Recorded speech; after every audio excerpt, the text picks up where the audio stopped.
We are live here on Plus One EXP's Roll for Content channel. My name is Tony Vicenda. I'm Chief Alchemist here at Plus One EXP, which is a weird little brand that's passionate about helping amazing designers find great players who love their games and amazing players find great designers whose games they can love.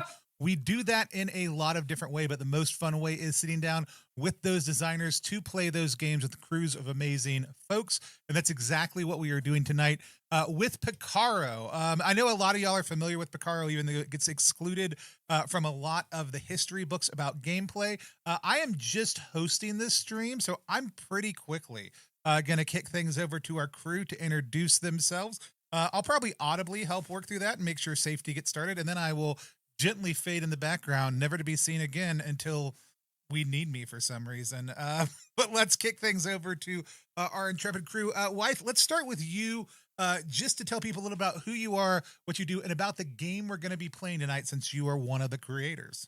Sure. Thanks, Tony. And thanks everyone for playing with us and anyone who's watching this. My name's Wythe Marshall, and I write and design games. I have a little publishing imprint called Stillfleet Studio. We make Stillfleet, Blister Critters, Danse Macabre, and a bunch of other games. And I wrote this one is a little different because it's a modernization of an existing game, as you all probably know. I want to take our same approach. We try to make really highly replayable, rules bright kind of games, and we use this grit system, which we think will do that, and you're going to hear about watching the stream. And we also take a kind of leftist political design perspective. So we liked the idea of this game from 1970-ish anonymous author about essentially robbing the rich, and just Don Quixote and that whole tradition of kind of wandering around being weird.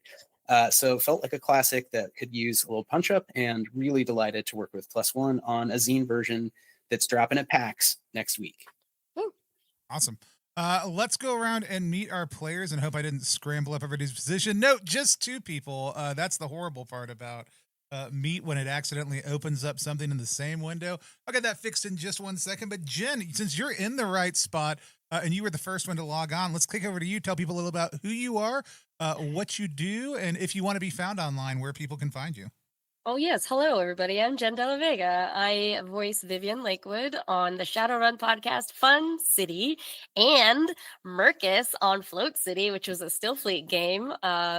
It was a lot of fun. What do I do? I'm a guest on a lot of TTRPG series. You might see me around. I'm going to be at PAX. Otherwise, I'm a chef based in Brooklyn, and I'm glad to be here. Awesome. And if I can dox you mildly, also working on some brioche tonight. Yes, while true. streaming, like doing double duty. Doing the bench proof right now. Awesome. Fabs, I think you hopped on next. Let's hop over to you. Same questions. Hello, my name is Fabian. I am one of the producers over at Bad House RPG, where we tell intentional stories using the World of Darkness and other systems. We do a lot of decolonizing of the game, where we write our own our settings. Recently, we just finished our Sabbat game, which was Eternity in Jersey City, and we will be announcing some stuff soon for our Twilight Vigil line of games. Arthur will be a part of one of those, and yeah, we're really excited, and I'm happy to be here. Awesome. Super excited to have you on streams finally. You've also done art for a couple different things that have come out for Zine Club, and another one that will be dropping in the next little bit, and have some other stuff in the works. So always excited to get to play with one of the folks we know. Oh, guess who just popped into chat? It's Adam Seats. We'll talk about Adam Seats later. We all know Adam Seats. Arthur, last but not least, tell us the details. Hello. My name is Arthur. I also go by Werewolf BF. Anywhere you want to try and find me. That's where, as in the question, wolf is in the animal, and the letters B and F. Generally speaking, I'm an actual play performer, mostly with Timbo the Wizard on his Twitch and YouTube. Coming soon, very soon, we're kind of finalizing assets right now. We're going to be doing a Silt Versus podcast that I'm going to be the keeper for.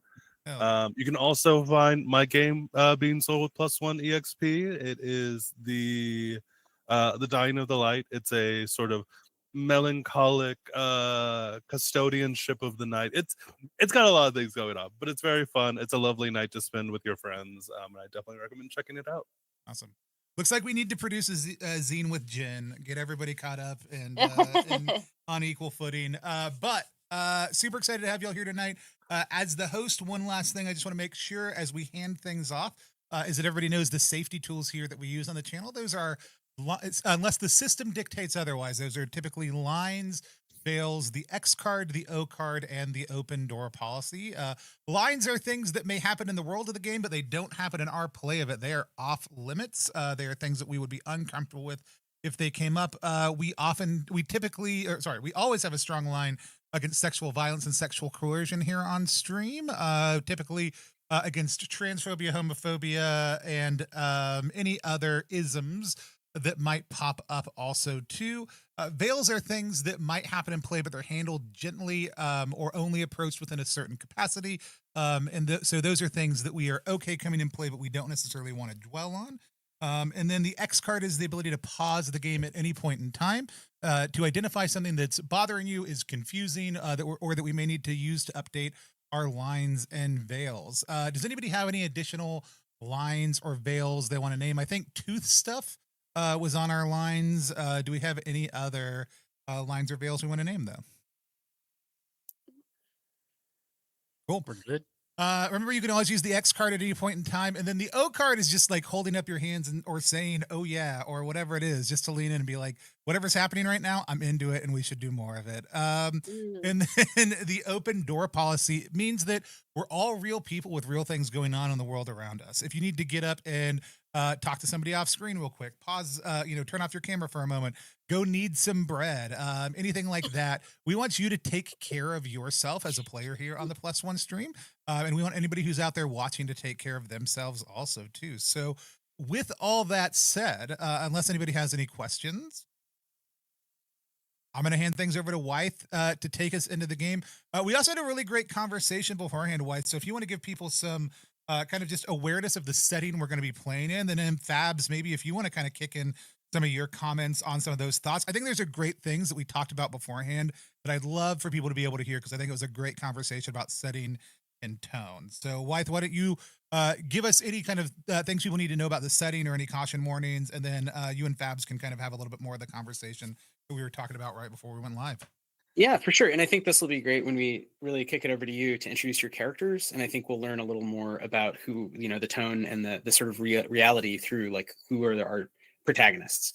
But basically, this is the real world around, I'd say a little before 1700 for this one. But the idea of PICARO, like the classic game, it's set on Earth in the early modern. And the idea is you're PICAROs, you're adventurers down on your luck who don't have a lot of money, but you have a score called infamy. So people know about you. And one of the things going on at that time, obviously, there's a lot of really terrible acts of essentially colonial, genocide and enslavement and things like that. And so these are themes that, can come up in a fantasy setting, and you can be intentional about and craft, really well told stories about that are really deep. And you can lean into sort of more the madcap, down in your luck, small time crooks, like fantasy adventure elements, Sinbad type of stories. And I think you see sort of mixes of that in some of the great stories that still hold up from that time period of kind of the beginning of the novel, and just like long rambling novels where like a lot of weird, I would say just like shitbags, like kind of live their lives through this age of empire. And you see the empires through their eyes as they're just like, man, I just need some money. So that was something I sort of asked the players, and Fabian had some really good thoughts about like what we might do, especially as an initial first AP that is, exegetic and kind of getting into like what this game could be for people who maybe heard of it and have never actually played it. And now PoE is putting out the new edition as it's just a light, a zine. So I don't know, Fabian, do you want to add, some anything to that? I mean, I think it's very obvious to a lot of like players like me who generally play games and like to depict themselves like people of color or like anybody in like a marginalized situation. I think obviously it is a conversation at a table to talk about like, hey, what are like the realities of like this world? Normally, there's a lot of trauma in like the real world that we want to avoid. So it is really important to have conversations around the table of like, hey, there are 3 POCs here, and like, not that it's like a bad thing that like our GM is white. Maybe they need to be more cognizant of like what they bring to the table and what they depict in this world. So like, for a level of comfort, depending on like what kind of table you have, I think conversations like that are important to games like this. And play however you want, include whatever you want, but obviously with everybody's consent is a very important thing to consider. So yeah, Picaro is a wonderful game. It is a fun game to play as like brigands down on their luck against like oppression. I mean, like, we are, a lot of us are fans of One Piece. Player One Piece fantasy in Picaro. But also keep in mind what your limits are and what your comfort levels are. And so just have fun at your table. Yeah, really good note. I'm just kidding. Yeah, we could just play One Piece. No, next time we'll do One Piece. So with that, I think one thing that I would like to know from the three of you is who your characters are, and I think that will help inform the story we're going to tell. So we do have some ideas, but Tony, looks like are you going to be anything else you want to say before we just jump into play? No, you're good. I had already muted myself and was just gonna quietly fade into the background. Love it. Tony. Okay, well then, who are our players? I don't know. Fabian, do you want to go first with sort of who your character is? Sure. In the wonderful world of Picaro, you can probably play different kinds of characters. One of the backgrounds or classes that you can probably play is a thief. So that's what I'm playing today. I'm playing just a regular old cut purse who loves money, named Bowie. He has long black hair and a lot of very traditional tattoos of nets and fishes on his arms. Very tan skin, and just loves the sea and loves the sun, and yeah, that's Bowie. And we love Bowie. I love the tats already. I'm enjoying picturing the sleeve of like early modern tats related to fishing. Yeah. So who else is going to be out and about with Bowie? Jen, do you want to jump in? Yes, your boy Man Gang, like Wolfgang, but Man Gang. He is the dancer class, the Picaro Most Wild, a wilderness dweller, slayer of woodland edible beasts. Figures that the chef would choose this class, huh? He carries a bow and arrow. He's actually the very opposite of Bowie, who Mangang is a pirate of the mountains. He's a hunter. He's kind of pale for a native person here. Bald, tall, lanky, has a horse that he doesn't really ride because they're more equals. And he has a bird that is trained to send messages. Its name is Palasu. And he, most iconically, has red makeup swatched across his eyes and a snake scarf that is coiled above his nose and down the rest of his neck, like it's constricting him, but it's more of just his mask that he wears. That's awesome. Also very evocative. We can, I think, all imagine Mangang and Palasu and Horse Friend, who's just the horse, who's just a friend. Last but not least, Artie, who is our third Picaro this evening? Our third Picaro we see is a shorter figure. He is anyone on the island might think that he looks somewhat reminiscent to Governor Brand's son, but it's definitely not. He's so dirty and his hair's a mess, and it's very obviously not him. But his name is Merrill. His friends, if he has any, call him Mary. and he is kind of following behind the other two, counting things in his little bag. Oh, Meryl. Oh, Mary. And how old is Mary? Do we think roughly? Like, do we sort of picture Mary to be? Mary looks like maybe he's like 8 or 9. He's a little guy. He's a Love. little guy. Got it. Well, let's introduce sort of the other character, which is the island upon which you find yourselves, which we will not, to the earlier conversation, necessarily go into. And the point of the game is to be a bit fantastical. All of the rich history, you could look it up, but it's an interesting crossroads at an interesting time. So you all live in the one sort of semi-permanent town on the island of Tortuga, which is north of Hispaniola, which is at this time the island you're on is not really controlled by anyone. It's a pirate haven. So it is on paper controlled by the Spanish, the British, and the French, but in reality, it's controlled by pirates. Many of whom are Dutch or English, basically deserters. There's a bunch of French people who think they're in charge but can't ever seem to be in charge. The Spanish attack every 5 years or so, and then some of them desert. And then there's a lot of people who were enslaved and then essentially are now free, and the descendants of them. So the island is really cosmopolitan in many ways compared to all of the other places around it. And it is a place with essentially the law of chill / who's powerful, who can like make something happen. So there's sort of crews of pirates, and they run this town more or less democratically and according to who can kind of pay or have favors. There's a lot of barter, as there really was. And your characters are PICAROs. You're down on your luck, so you may or may not have really any money. I think probably on your character sheets you don't start with any money. You just have infamy, your relationship with the community, and your ability to be like, no, I need that. Like, can you help me out? So you can roll your infamy die and sort of justify, if you succeed, like why someone helps you with the thing you need. So that is a kind of core mechanic of PICARO that we thought was cool and wanted to really surface in the new edition. So to start out, you're all together in the city.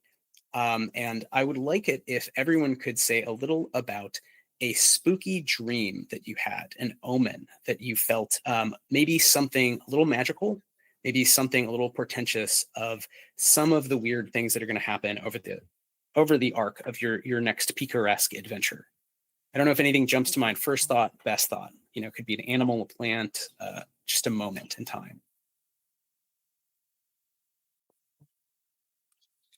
I think I have an idea. Sure. I think Bowie dreams of being deep under the ocean, swimming in the reef, and just the darkness is surrounding him and is just silent and still until kind of like bubbles like here in the corner of his eye, and he follows it as he swims deeper and deeper. He sees this giant clam and he opens it hoping for a pearl the size proportionate to this clam, and he sees like this object, this shape. He can't make out what it is, and as he grabs it, he wakes up. Ooh. So an I like object it. within a giant clam, very, very evocative. Where do you, and Bowie wakes up and it is dawn. And where does Bowie live? Bowie lives just outside of town, on a hammock, strung between two trees, right near the beach, and is just a few steps away from the water. Has like a few amenities for himself, like a chair, a table. The table is not dirty or anything, but definitely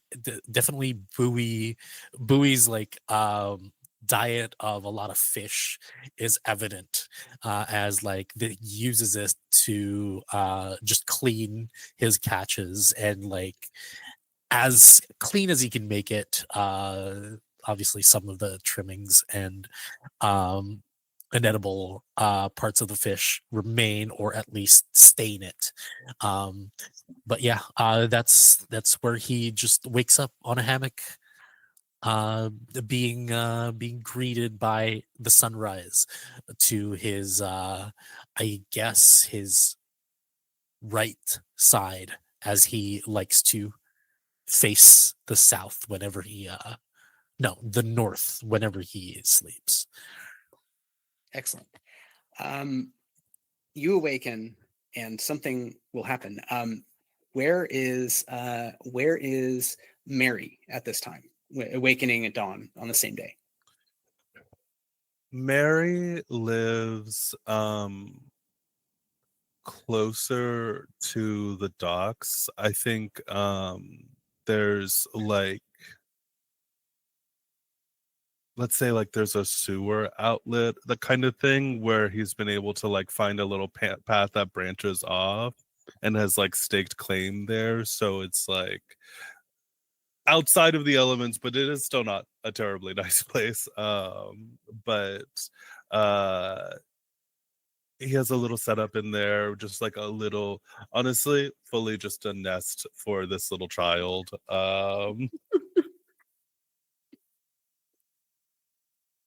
So we have an open kind of ditch and some maybe overhang or something. There's enough structure, and you built up your little sort of lean-to and nest, and you wake up. What's the last image, just the last thing in your mind when you awaken?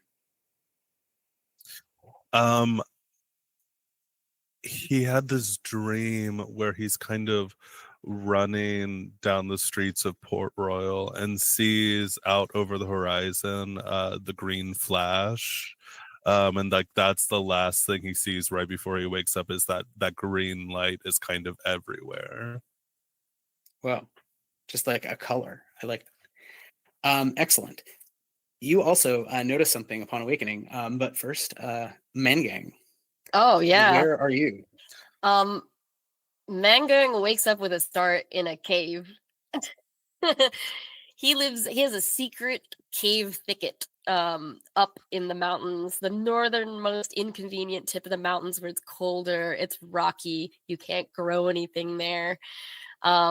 He has just woken up from a strange dream where the town of Cayona was burning, and it sort of reversed. Like the town was burning and it sort of moved backwards, and the source was the middle plantation where all the tobacco fields were. And so Great. the spark is what he sees, and he just sits up and is like, what's that about? It's almost like a Slaughterhouse 5. You move backward in time to see the origin of the sort of semi-abandoned tobacco farms just going up.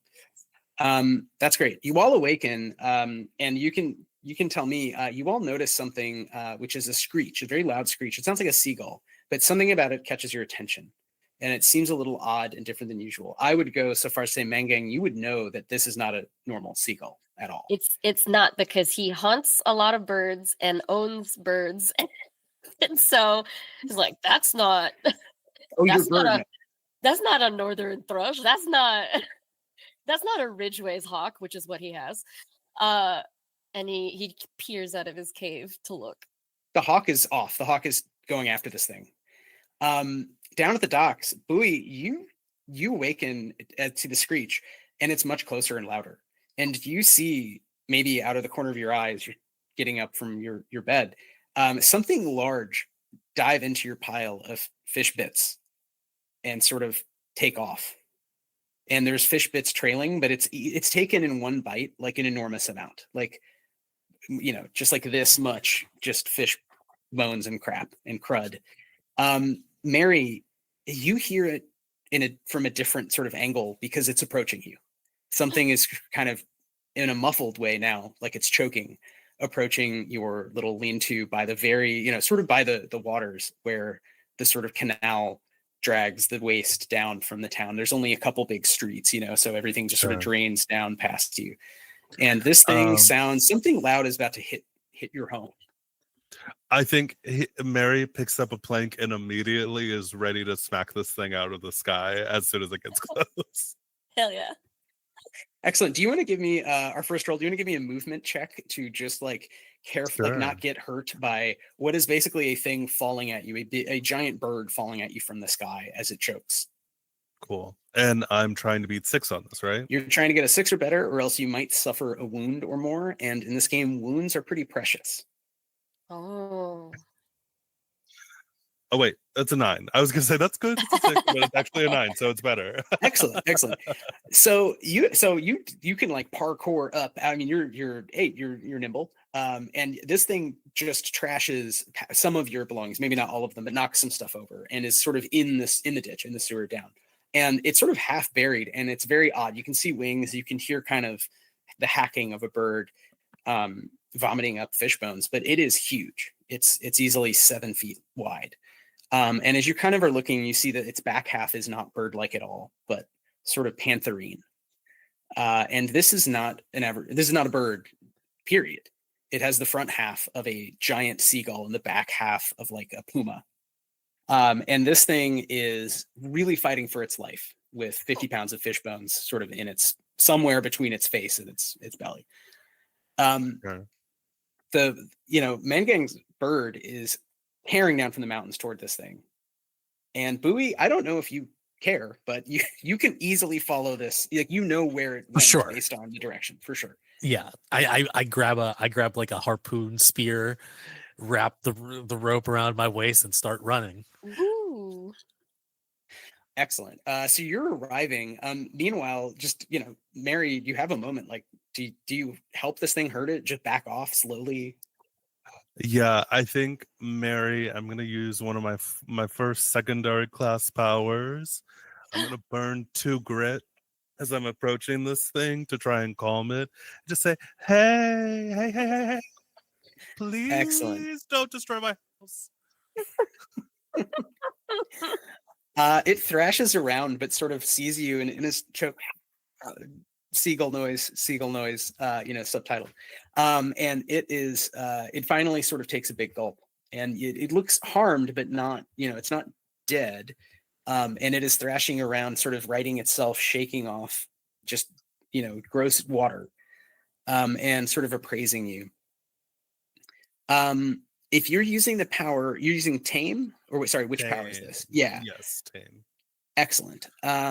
Then you tame it, and you can begin to try to sort of befriend it as sort of a pet or companion, depending on, its intellect.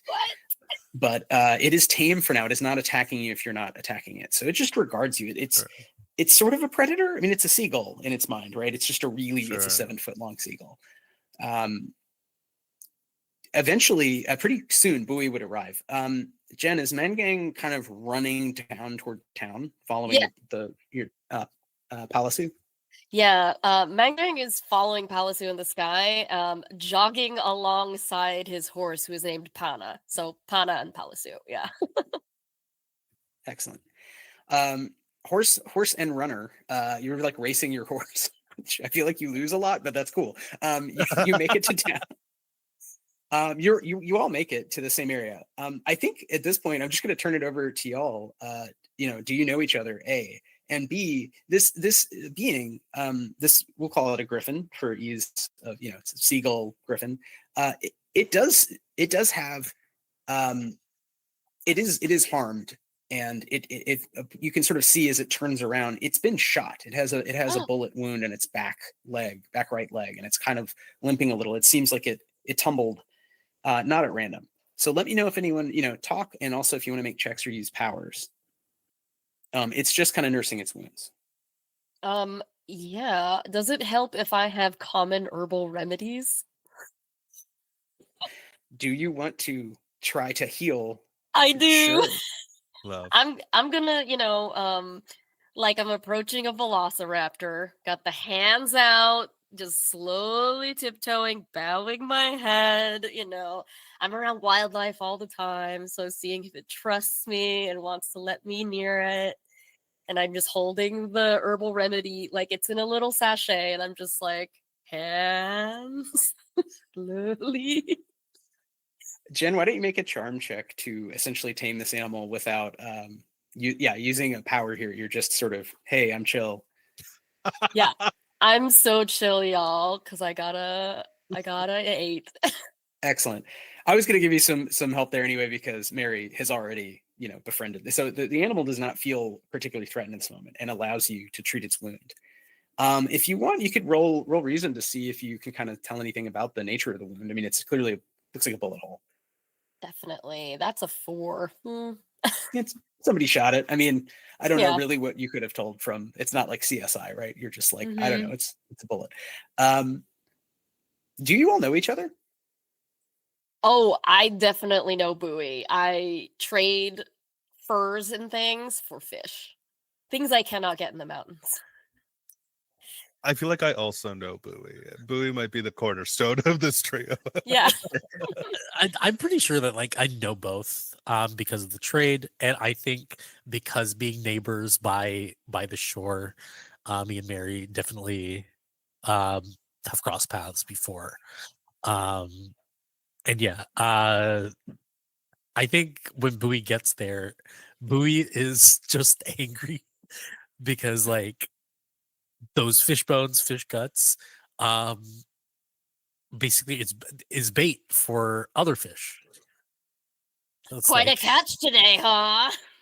Look at that. it's like I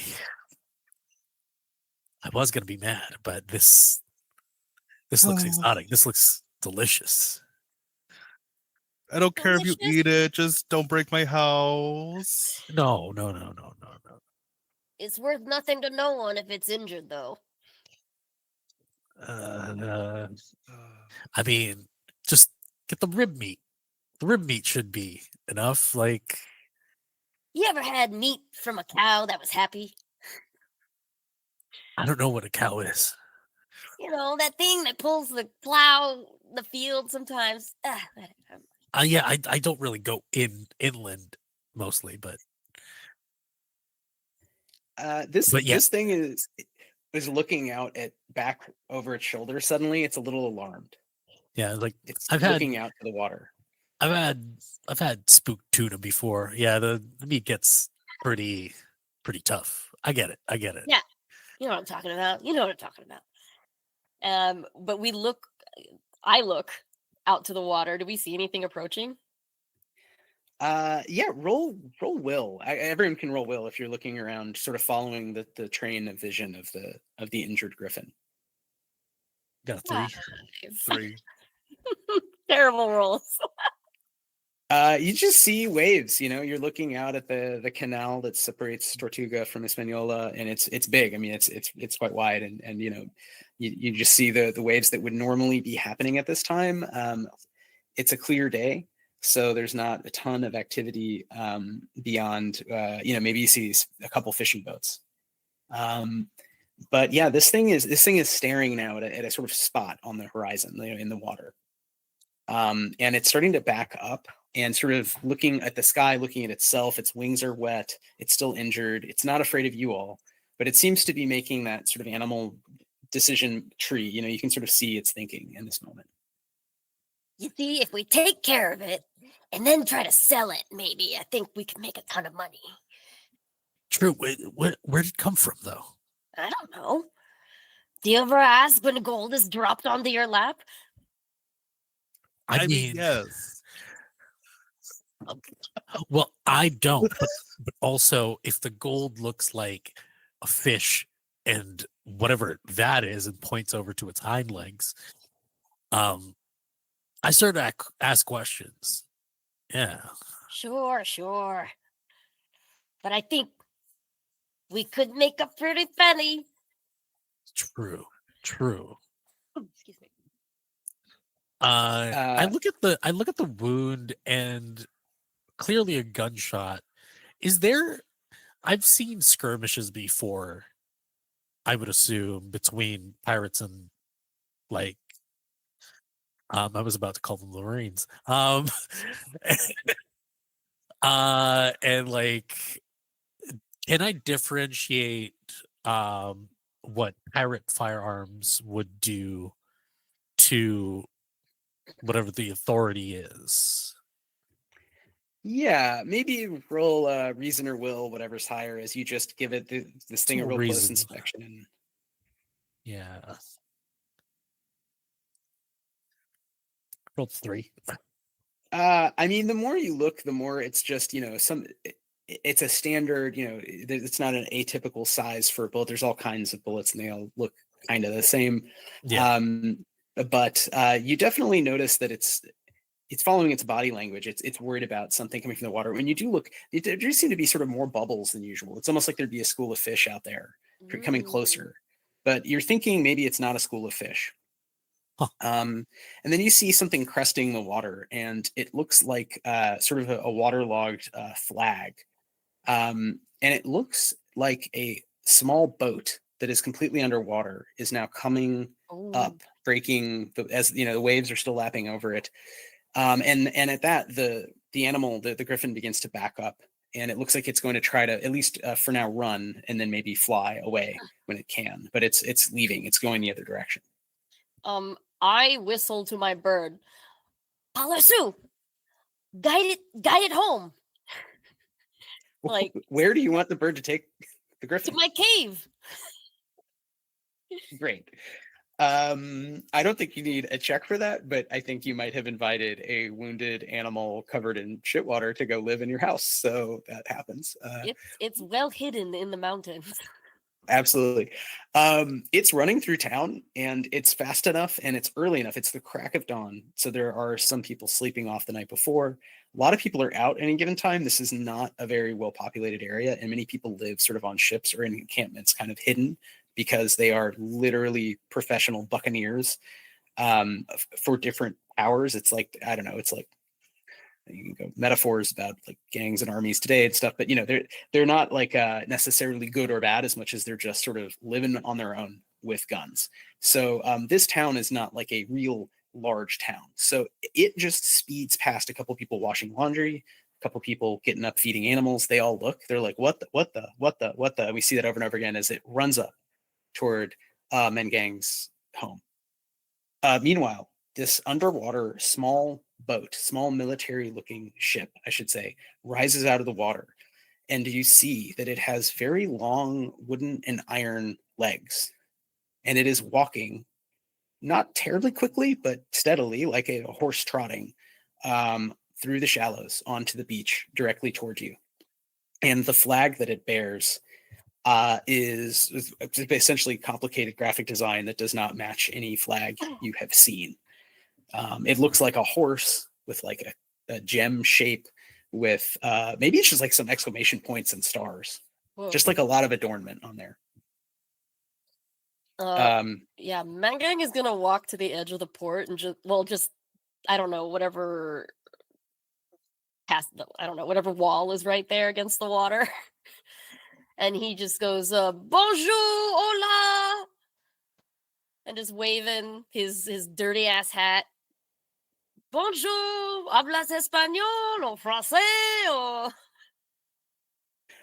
Great. You're at the stone wall that there's a hole in it that the waste can flow out of, and you're just sort of waving at the ship as it approaches you. It's a couple of yews taller than you are, but not gigantic. And it stops at the wall, and a little hatch in the top opens. Someone's going to come out. What are Mary and Bowie doing? Bowie, do you recognize that flag? I don't believe so. I don't think I do either.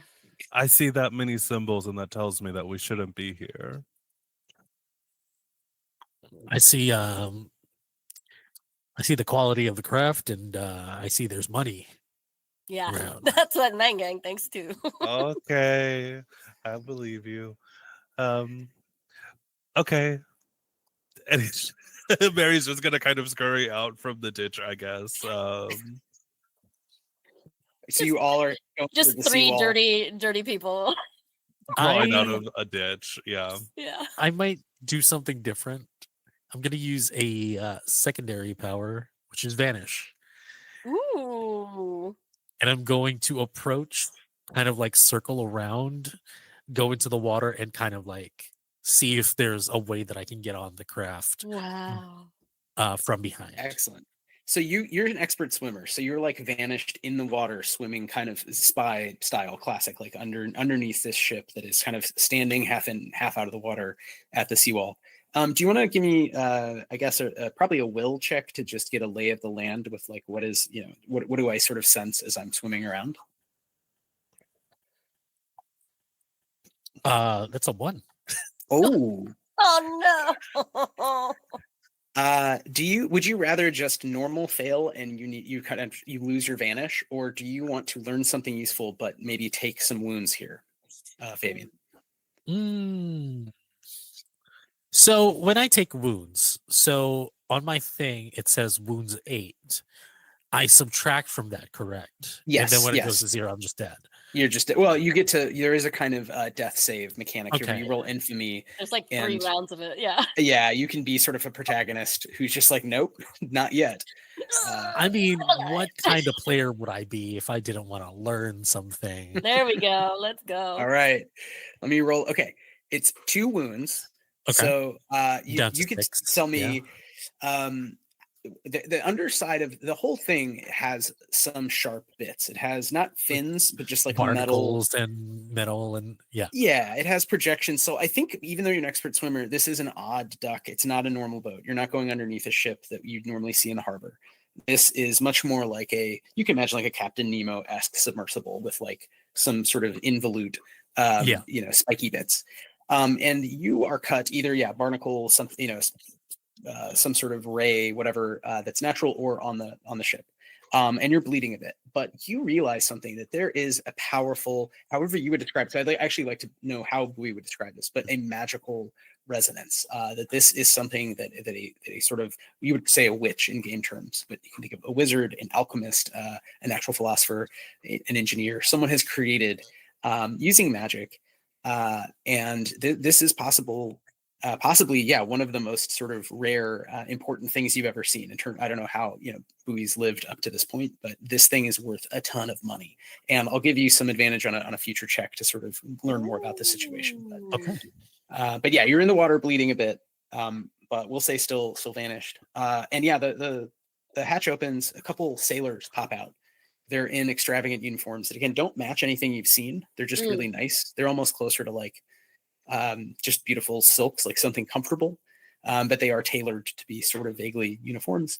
And eventually they go back, and pops out a very large man with a very large horse's head, wearing a very refined, bright green blazer with a big overflowing celadon, lighter green ascot. And he waves and says, "Bonjour, allo," and then in various languages, asks what day it is, and where am I? Do I know what day it is? Sure. Yeah. I don't know. You could roll for it. Well, I know. I'm just tell them the day. Tell them the month and the season. Oh, great. You are at Isla Tortuga. Okay, great. That's wonderful. So, okay, safe. Great. We're safe. That's what we thought. This is what we thought. Is someone we coming? need to make repairs. Well, we need more than that, actually. They sort of you hear murmurs from below. He says, I'm in charge. And this man fully gets out and is standing on his boat. And he's very large. He's very tall. He's got a huge horse's head. He's got a fine rapier, dueling pistols. And he introduces himself as Jost de Groot, Jost the Big. And he is the captain of this vessel. And he'd like to know who he's talking to. Oh, Mangang got the biggest ass like cheater smile. Like it's twinkling. It's like "Page problem, no hay problemas." Just saying it in every language. Like, yeah, I could take care of you. And he's got his hat off on his chest, and he's like, come in, as if it's his house, but it's not. Quick question. The horse's head, when he speaks, does the horse's head speak, or is it a mask kind of deal, or is he a horseman? Horse person. Great question. He's one of the rarest species introduced in PICARO, which has this odd flavor of it has elves and dwarves, which are across the world. Every culture has some idea of like the little people, right? The elves, the dwarves, people in the underground and in the woods. There's also horse-headed people called G-Trash or G-Trash, who are just people with horses' heads. And as drawn by Hodag RPG in the zine for +1 XP, it looks like they would speak normally. I'm picturing like a BoJack Horseman style interaction. Oh hell yeah! Where this is the only sort of animal human that is in the game. There's also Halush, the legally non-distinct hobbit halfling type, and Fetch, who are sort of like shape-shifting little gray aliens, sort of doppelgangers, right? Who are spirits of the city. So this is one of the rare, like Fetch, the Jai Trash are pretty rare. It would be very odd to see one, but it's thought that they're made by witches essentially, and they don't really have memories, so they sort of just wake up adults. Large humans with horses' heads. So this guy's talking to you. He seems very normal. He sounds from his accent Dutch, but he speaks all of the languages of the region. And he's asking for help. They need to make repairs on the vessel, which he gives it a name in Dutch, which translates to the Groot Gulp or Big Gulp. And he also needs to hire some help for an unrelated task. So he asks if you're interested either in repairs, if you're very advanced, like you've studied, and he lists cities you may or may not have heard of. He might be making them up, frankly. Or if you're interested in another task that is not that, but he gladly will pay for help with either. Or just food. They need like water, and they need like resources, right? To resupply. So he's just talking. And I know, I'm sorry, Fabian, Bowie is still hidden. So you can decide if you want to enter the scene at all. You could just be listening from below. I'm just listening from below. Yeah. I'm letting them do a lot of like the interaction. Mary is standing so sweetly with the biggest eyes behind Man Gang. Yeah, we can help you with whatever you need. Whatever you need, you call on good old Mangang. Great. And this is Mary. Oh, hello, little child. Why are you okay? You maybe should step back, little child, from the big gulp. It's big and sort of sharp. Also, we just had a bit of a problem causing the need for the repairs. We needed to put to port anyway. I need to hire a crew. And this is good. This is the place we're looking for. Maybe not the exact place, but the island anyway, I think. But we had a problem. There was a cloud, a whole flock of these animals, and they're very sharp, you see, and they eat quite a lot. And they harried us. We were fishing. We had surfaced and we're fishing, and they harried a couple of my sailors, and they're injured.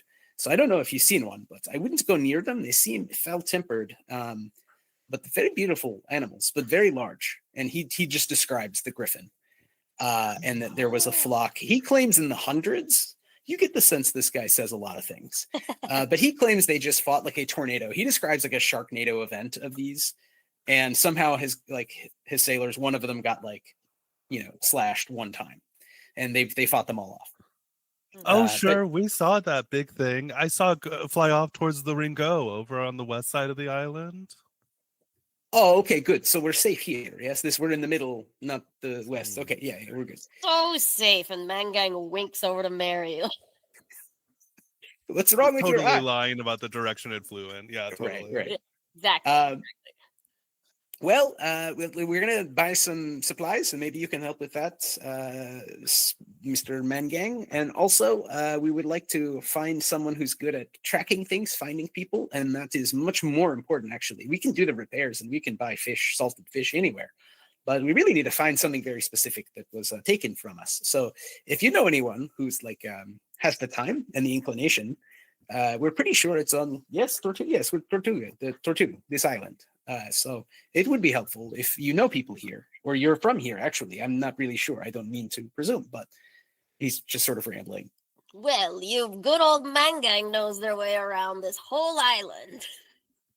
Oh, good. I hunt every animal. I clean and eat every animal. So I can sell you some beef jerky. And he opens just a jacket full of jerky. Just a jacket full of jerky. It's just his jumpsuit. And he's just, as you see his top half of his body, and it's just beef jerky against his body. I like to think it's leather. It's really nice, supple leather, and then the inside is more. It's jerky, so it's just it's a lot of it's like different flavors of jerky. Yeah, the whole thing's edible. Yeah. Yeah. Well, I can find anything on this island. Okay, great. Well, all right, then I think we're going to stop here, and we're going to go back below the water, because sometimes people have a strange idea about stealing a ship that walks rather than sails. It's very slow, I'm telling you. It takes us forever to get anywhere, but it is powerful because people can't see us. So we're going to use that advantage. So please don't tell everyone to come look for us. We're going to walk a little bit away and hide. And then we are going to come on the shore, and be very nice to meet you. If you want to meet up again in, say, 10 minutes or so, half an hour, I don't know, take it easy, and discuss the matter at hand. Yes, just meet us at the tavern. It's in the only street we have. Oh, Street. I love Street. Yeah. Great. Before we jump cut, I think, to this scene, do you want to do anything else? And I'm especially, Fabian, thinking, does Bowie want to do anything about the fact you were invisible, have heard all this? You sort of are seeing how this works. You're holding your like bleeding like arm or whatever, but I want to, I think I'm imagining like I have like a lot of rope from that harpoon. So I'm going to dive a little further, place the harpoon down there, and tie the rope on one of the things, like one of the fins maybe of Yes. this craft, and like make sure like secure like the harpoon and just come back so I know I can like easily track where this thing is. excellent. And then I just like appear, like I probably appear as like they're leaving, and then I get back to my friends over here. I'll just yell like, "Oh boy, how was your morning swim?" Oh, I got cut by the reefs looking at the horseman. It's rough out there in the reefs. Yeah, it is. Bye. Excellent. Like just not even like acknowledging, like pretending completely that I've heard everything that they were talking about earlier. Exactly. Well, you hear they're playing like a fife song that Jost wrote as the national anthem of his nation of like 12 people, from underneath, from inside the boat. And the big gulp begins to, they lower the hatch and seal it, and begins to lower again, and it begins to walk off slowly with half steps through the low waters. And you can tell they're headed west, and you can follow it, and we'll say you can find again whenever you need, as long as it's parked here. Basically, you've set it up however you would do this underwater. You've set up a series of little buoys or other means to sort of track it using your harpoon and long rope. Do we want to jump to you're comfortably at the inn, dried off, the inn and tavern, and sort of all-purpose place where people are going to meet up, and during the day you can get a hot meal basically, and lots of other services, right? People are coming here to essentially have shellfish shucked, and to sell each other kinds of fish, and to really trade intelligence, and debate religion. There's like a bunch of different versions of Christianity, and there's a lot of native beliefs and sort of syncretic beliefs happening. So there's like a lot of candle buying and selling. There's a lot of stuff about horses, not a lot of horses on the island, but very important, and some cows, maybe off in the farms. That's a cow. Oh, okay. That's a lot of pigs. It's a shorter horse. Oh, I was gonna say a bigger pig. Bigger pig. Yeah. Yes. Nice. Those both work. Jost walks in, accompanied by no one, wearing all the same stuff, but not looking too worried, not too ostentatious, but also not really worried. Just nonchalantly sort of plops down, orders a beer. It's like 7 a.m. or whatever, but beer's like 1%, whatever it was, and orders some food, plate of food, and sort of finds you and asks, looking basically at Mangang, what's up, and do you want to talk about a possible job? Yeah. What do you need found? And he gets closer, next to the candle that's on the table. He looks very surprised. Yeah, he buys a couple candles too, just to be like, sure, who doesn't like candles? He's looking at a child, and also someone he wasn't really introduced to. So I think maybe he stares for a while, and stares at Bowie, and like extends a big hand. These are my associates. I kind of like extend the handshake, but also was imagining hooves. So I'm just like not grossed out, but kind of like this is unsettling.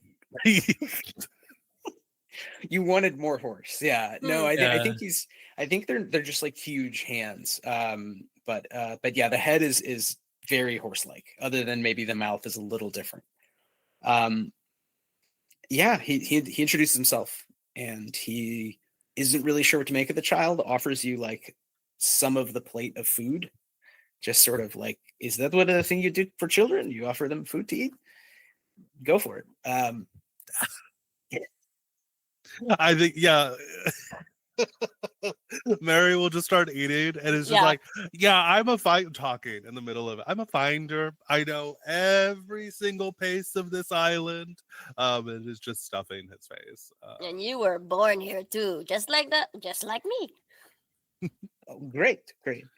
Well, what I have to ask is a little bit sensitive. So he's looking around. Nobody's really paying much attention specifically, but they are clocking that he's here. He's an outsider. He's a relatively rare type of person you'd see in general with a horse's head. And he asks if we could, finish up eating and go just like take a walk, just go somewhere and people aren't going to follow. And you can kind of point out places on the island. Yes, of course. Whatever you need. Great. You're walking and talking. Joe Stigrode asks if you are familiar with ghosts. Like how familiar on a scale of 0 to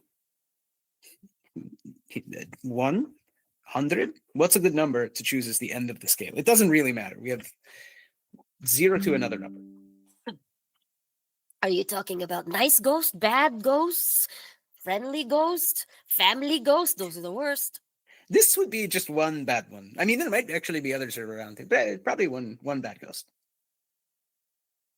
Do you know this bad ghost personally? No, not personally. Been dead a while, but I come into possession something related to the ghost that might be able to summon the ghost, and the ghost knows something that I would very much like to know. However, I've lost this item that would allow me to do the summoning. So I'm very curious if you could help me recover the item. And if you could do that, I would pay you some money. I'm pretty sure the person who took the item normally is living here on the island, but somewhere out there, and just sort of gestures to everywhere that's not the one port. Do you suspect anybody? Oh, yes, I know. It's a man named Henri the Ferret. He's a French thief. They call him the Ferret because he can wriggle into a building and steal from it. I think it's a metaphor. Maybe a simile. Do we get like flashbacks of like wanted posters and like we know who this person is infamously? This is a great question. Why don't you? You could actually roll infamy. I think would be a fair. You all start with a D8 infamy. You're well known, and in theory, you probably know others in the community. So if there's a new guy who's a thief in town, you might know who this is. I got a 7. Great. You've met Henri the Ferret. We've traded secrets. Yeah. We've talked shop. The young, handsome French man who's living with a woman named Delphina, who works in the tavern, and he does not live in town. He's very rarely in town. He's sort of reclusive, but he's known to be a thief, and he never steals in the island. He steals, he goes off island with brethren of the Cays of the coast with different buccaneer crews, and he comes back. But he's really an expert burglar. And he has a sense of taste, but he's lost a lot of money, gambling. He owes a lot of people a lot of money. Oh. So you haven't seen him in a while, I think. But yeah, he's been here before. You've seen him around town. You've met him. I don't say this out loud, but I go, we might know where this guy is. Oh, great. I don't know where he is, but I think he took what I need. So if you could just get it back for me. I'm not a vindictive person. I don't require a duel. I simply want the object back. Is it a big object, a little object? It's in a jar. Imagine a jar with a thing in it that's it's like a hollow, sort of just a soft sound it would make. And it's a steel jar. And please don't open it. Just take the jar and you bring it back to me. How do I know it's the correct jar? It'll be the only kind of oldish looking sealed jar with some strange symbols on top. And you might even feel a bad feeling when you approach the jar. Just don't open the jar. Don't look at it too long. Maybe put it in a sack or something. What kind of ghost are you planning to talk to? What? It's maybe just a ghost who knows interesting things. I'm an interested collector type of a person. So do you want to use a power, or do you want to roll charm to like either intimidate or befriend I don't Joseph? really have a power to that would correspond to getting truth from him, but I would, let me try and charm him. Yeah, go for it. It's gonna roll will and kind of resist, giving away too much information here. I rolled a 7. That beats what I got. He opens up a little conspiratorially. What is your approach?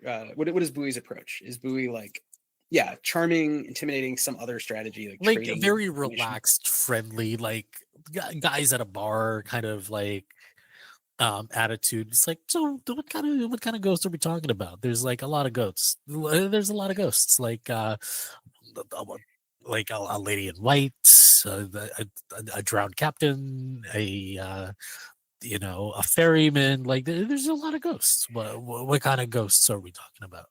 You can tell he really doesn't want to tell you, but when you say a drowned captain, he looks, and as you're walking down the street, you pass the stables of a little house where a few people live, and there's a horse, and he looks at the horse, and the horse looks at him, and you can see like he's like, kind of gives the tell that it's 100%. This is a captain. This is a ship laden with silver and gold, and Ooh. he can bring back the captain who knows where all that was stored, basically, before this guy died. And the ghost is dead. The ship, who knows? The crew, who knows? But the treasure, he can get it, but he needs something to get this ghost to come back from another plane, wherever it rests or is tortured. I mean, again, he doesn't go and you don't know that he knows or cares. He doesn't give any information away about that. But you can tell he believes he is maybe a little bit of a necromancer. I also make cheese. Yeah, as and he, beer. Will yeah, you as he trade has this cheese? Sorry, go Jen on. just no, I was like, I was just gonna say, like, as he has that tell, it's like, oh, dead captain. yeah, maybe something like this. Yeah, Yes, guy. Yeah, there's a lot of dead captains. Do you have a name? I do. Look, it's not really that important because this thief who stole it maybe didn't presumably know what it was and just saw strange symbols, bad feeling, took a bit of a risk. But the person's name was Nicholas de Rook, and Nicholas was a captain who had a lot of money from some different sources, from robbing a few different other ships. And we don't know what happened to the money, but we know Nicholas de Rook died a very miserable, bad way on this island, in fact. So all I need is the item that you're going to get back for me, hopefully, and I can bring back de Rook long enough to talk to him. And there you go. Then my dream of an independent Justlandia will be born. And you all can be citizens if you want. It's perfectly fine with me. We'll need lots of people. Do I connect the dot that that's his DIY flag and like his own song that he had? 100%. Yeah. You might have already memorized part of the song because it's like Justlandia. It's like the simplest possible. It's like a Dutch nursery rhyme. Absolutely. I just start humming it and I'm like, I want this for you too. Na, na, na, na. I just started humming Oh Canada. Yeah, exactly. I know in my head it's Oh Canada as well.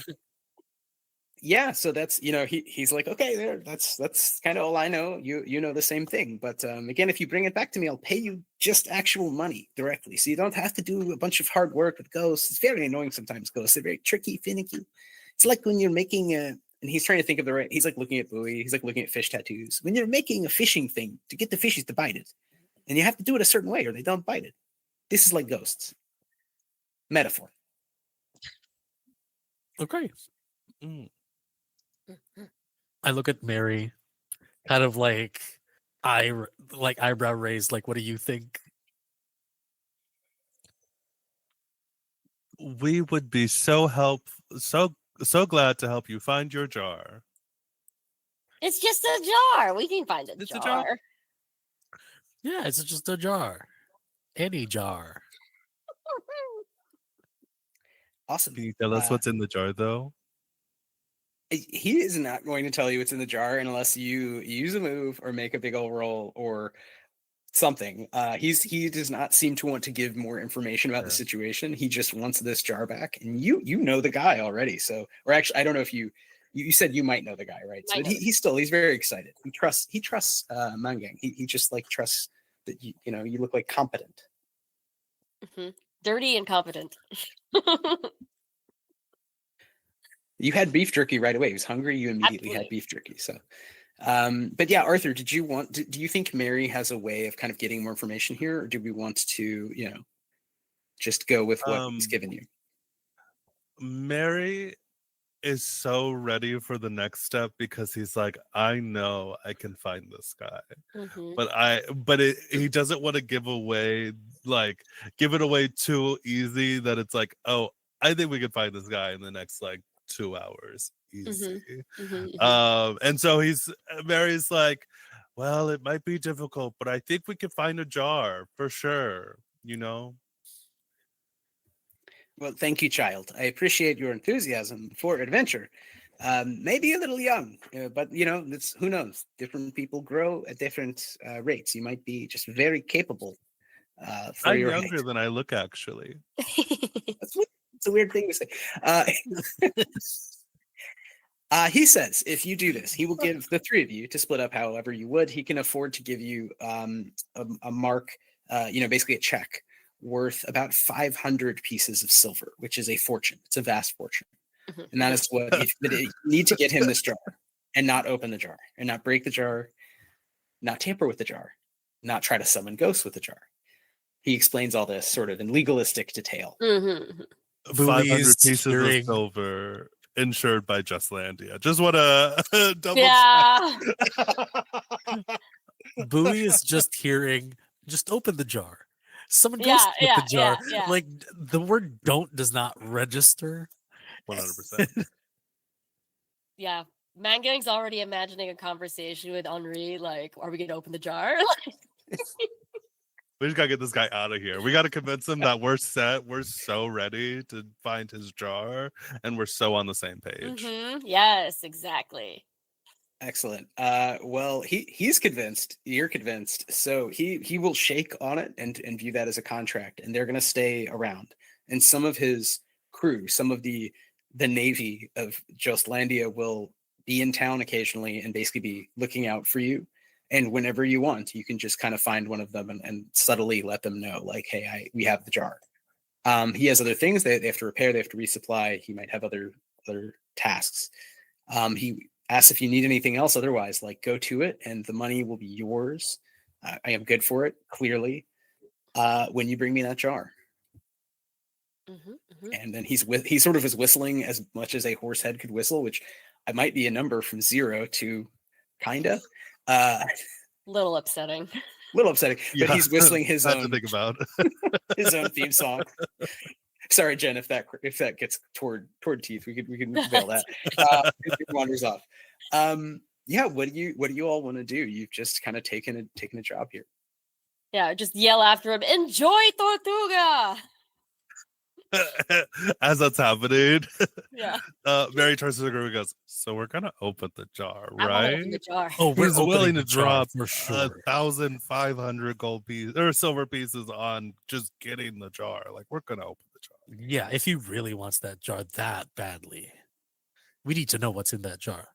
I wonder if Henri knows anything about this jar. He had to, right? Totally. Let me. And Mary puts his little hands up to his head and just starts going, ah! And then I'd like to use Alienation Born, spend 3 grit to actively search out the feeling of a specific person. The GM must tell you which direction they are in, though not how far they are. Because I can do something else after this too, if you want. Well, I love this, and I love that you're just like standing in the street and you're like immediately like just start yelling, like let me find this jar. Arthur, when you use Alienation Born, I'm gonna leave this totally to you. It doesn't say. Do you think it gives off any signal, or like does it look weird? Does it sound weird, or is it just like a child like yelling and thinking? I think, God, this is awful. I think the first moment where he kind of yells and it's almost kind of like a magical echolocation. I think if anyone were looking at him as he kind of makes the yell, they would see that his skin ripples. Kind of like it's a little loose. Is this something that Bowie would have feelings about one way or the other, or know anything about? And if not, like Bowie sees this, right? And like Mangang sees this, but that stepped Sure. off. But I'm totally up to it. If Bowie would like to know that I'm a fetch and this is not a surprise, I'm okay with that, just because I feel like we're both just kind of people living by the beach, whatever Bowie's happens. from Tortuga. Bowie asks no questions. great. So sometimes your neighbor is an orphan, and sometimes your neighbor is an alien impersonating an orphan.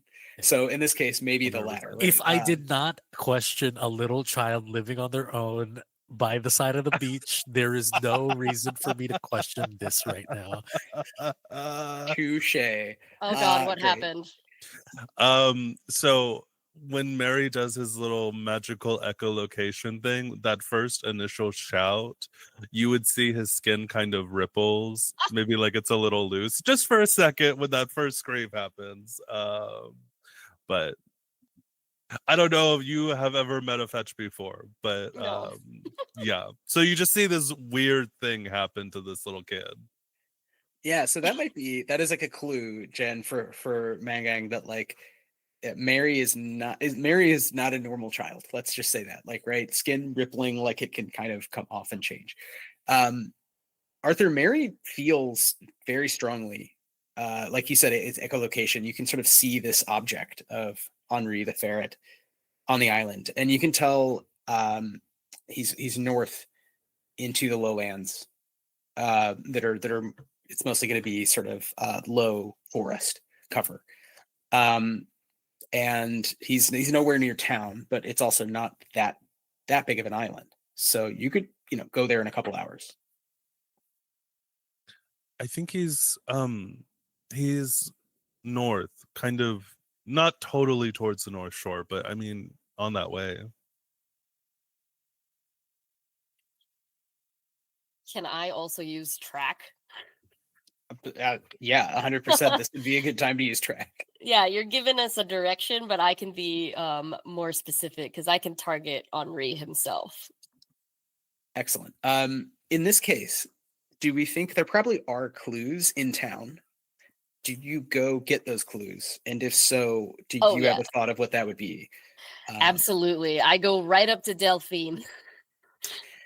Great. Delphina is asleep. You hear snoring from upstairs in her room. It's not daytime? It is daytime. It's now, 7:30 or so, whatever it is. It's in the morning. It's really early. It's early. She stays up late. I see. Wakes up late. Delphine. And I'm like outside the window throwing rocks. You hear from the second story of the tavern a loud snore arrest and sort of change into a cough. And the window opens and a woman's head pops out. She's adjusting hair and, shawl. What? Hello? Delphine, I need to make a delivery to your, lover. What? A delivery? Your man. We traded some things, secret hush-hush thief things. Roll charm to convince her that, what are you delivering? Beef jerky? She don't need to know that. No? Yeah, sure. Let's see. I got a 7. Great. She sort of looks around and you can tell she's nervous, but she feels like you're doing a solid, right? Mm-hmm. For Henri, and you don't know anything. So she just is like, come here. And Of course. We don't want anybody to hear about my business, right? Right. Actual whisper, not just stage whisper, but just come up. I'll come down. Here she puts on boots. We meet in the middle. You meet in the middle. You're in the tavern. You go off to a corner. She tells you that Henri came back from a job recently that was going to be a very, very lucrative job, and seemed very worried. And he almost, she describes almost like like a rotting flower smell. Like he smelled off. She had a very bad sign of this, and she dreamed of just almost like a wall of green overtook her dreams that night. He spent in the tavern, and then he was off the next day. And he's in a certain cave. It's near where you live, in fact, and he's been hiding. But it's further toward the shore, and it's actually a cave that links up with the sea. You know the cave. You don't live there, but you know what it is. It's much like it would be much less comfortable. And he has been staying there alone, and no one knows this but her. And she's told you because she thinks you're going to deliver a big old oilcloth full of like beef jerky and biscuits, whatever. Like she's imagining something. Really? Yeah. Do you want me to bring him anything? Do you have any messages? Besides Yes, soap? but they are too risque to tell you this early in the morning. Just make something up, you know. Conversations between lovers. Love it. And I wink at you, and I'm like, she sort of waves off, laughing, and says thanks. You know, she says merci as she goes back upstairs to smoke an enormous hand-rolled cigarette and then fall asleep again. and I burst back out to Bowie and Mary, like, to the north. Excellent. Crew, do you want to just start heading off? This is the wild, but this is Mangang's domain. Mm-hmm. So I don't know. I mean, Jen, do you have a sense of how Mangang leads the group out of town, I think the highlands and down into the lowlands? Yeah, I think we're gonna swing by both of your hammock and your ditch. Like you're gonna need some foot wraps. You're gonna need more than that right now. It's a hike where I live.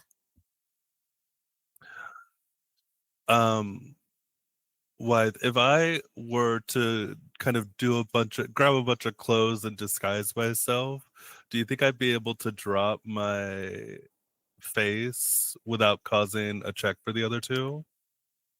Absolutely. I think if you bundled up so you look like a child who, even though it's pretty warm, I mean, it's like the autumn, but it's not cold, but you're bundled up, and no one can see you, then it's like E.T. being bundled up. It's just like a kid in swaddling. It's the moment of like, oh, that's not a child, that's E.T. That's the problem. Or do you want to check for disguising myself? Okay. No, I just think it's like a physical thing. Like as long as you're like, I'm just like a child who's cold for some reason, then you're fine. Totally. Perfect. It does get a little breezy in the mountains. Or, you know, smoke. I don't know. It's just you really want to cover up. So yeah. You set off after you gather whatever equipment you need. So I think at this point we'll try to sort of track stuff, but I think you have whatever is on your sheet, whatever you think you would have for this journey, except we can't bring those 50 pounds of fish guts up the mountain. When Bowie hears that it's going to be colder, he takes out this piece of cloth and puts on a vest. Just a very flimsy vest, barely covering anything, but it's like better than nothing. Absolutely. You're all geared up. You feel appropriately, maybe a little hotter than you think, but hey, you know, you're gonna go up a little bit. You travel. Why don't we just get maybe one reason check to find an efficient route? And this is effectively like an encounter check. Like, will there be some random, unforeseen, you know, jump out of the road badness as Mangang leads y'all on trails that don't necessarily look like trails to you, but I mean, you know, Mangang's cool. Like, he knows the trails. I'll let Mangang do that. Oh, what did you want me to roll? I think reason, but also if you, this is really just like you are picking your way through the woods, looking for an efficient route that you're not going to be too tired and you're not going to get ambushed. Okay. You could roll will, actually. I'll say you live here, whatever, sire. What is my best thing? Oh yeah, will is my best thing. yeah, I was gonna say you're like one with the woods. You just passively perceive it. We got a 9. Great. He's got found a cool stick. You know, got a cool stick. He's going up, you know, these little trails that only he knows about. Jen and a 9, everybody has a cool stick. Yeah. And just for the travel scene, everybody has a bird. There's just like there's a little bit of a bird gang following you. You make it up. You're coming back down the lowlands. You're making great time. I think probably that does take a better part of the day, but it's not even near dusk when you're coming down toward beyond your caves to the sea caves. And so you can approach however you want to approach, but basically you're looking at not the tidal basin beyond, but there's sort of, dunes and then light tree cover, sort of woods. And then there's like another sort of sunken area that's sort of semi-filled in with water, and off to the side are some caves, and all around are different sort of little, not even hills, but just different areas with rocks and trees of different heights. So it's a little bit of like a lake feel, but it's not even really a lake. It's just sort of a shallow, wet area before you get to really the beach. And there, where the cave entrances are. So I think we're going to just do this last sort of approach and then maybe take a quick break. But how are you approaching the sea caves on the north end of the island? I think trying to be quiet, maybe, and looking out for traps, because if it were me, I'd have certainly set some traps. Love that. I think I'm checking the water. Yeah. I'm doing a quick dive to see if there's anything in the water, trap-wise. At least to make sure that nothing alerts. His name was like Pierre? Henri. Yeah. French. Just to make sure that Henri doesn't know that we're approaching. Excellent. And Arthur, what is Mary doing? I think Mary's just kind of trying to move sort of quietly. It feels like Mangang already kind of has a little bit of a relationship with this guy. And so he's just kind of hanging out in the background, like trying to be sneaky, essentially. Excellent. Unseen. Why don't we do sort of reverse order? Mary, can you give us can we get a movement check for Mary to be sneaky? A 10. Mary is invisible in the there's enough sort of different heights of plants. You're just like in there doing whatever you want all the way up to the cave, whatever you want to do. And Jen, was Mangang kind of approaching more directly as Bowie dives? Yeah. Okay. Then Fabian, do you want to roll will for what will or reason, whatever's higher, for what depending on whether you're kind of searching, gridded approach or just kind of generally feeling it out as you dive around? I rolled 7. You can tell there's been a fight recently. There's a trickle of blood. And it also again feels off. There's something bad. There's a bad vibe here, but nothing too specific. You can't even really, you can't really dive. This is just like you're wading around and looking carefully through like very shallow water. And there's some blood. It looks human. Could be animal of some kind. Jen, Mangang, you approach the cave and do you just yell, "Hey"? No, I'm also looking around for anything that feels out of place. Do I start feeling bad yet, or is it just? I think so. I think you around the same time as Bowie, and probably all three of you sort of feel like something's off. And I think you look down, and you see an ear, a human ear, in the gravel before the cave. And I think there we're going to take a short break, and we'll come back and find out what happens next. Do we want to say 5 minutes more? What do people feel? Cool. 5 minutes. Whatever you would like. All right, we'll just say 8:00 or 9:05.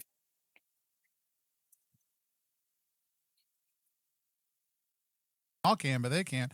5 minutes sounds great, and we will be back right around that time to check it out. If you are watching live or if you're watching later on, head on over to the link in the description or that I dropped into Twitch if you want to pick up your own copy of PICARO. Or if you're coming to PAX next week, swing by booth 4143, pick it up along with some other great games by Plus One EXP. Maybe Dying of the Light, maybe Feast or Verter that Fabs did some work on. Who knows? All kinds of great games there or on our website over at plus1exp.com. Link directly in the description to go straight to PICARO. We'll be back in about 5 minutes to keep on playing. Thank you.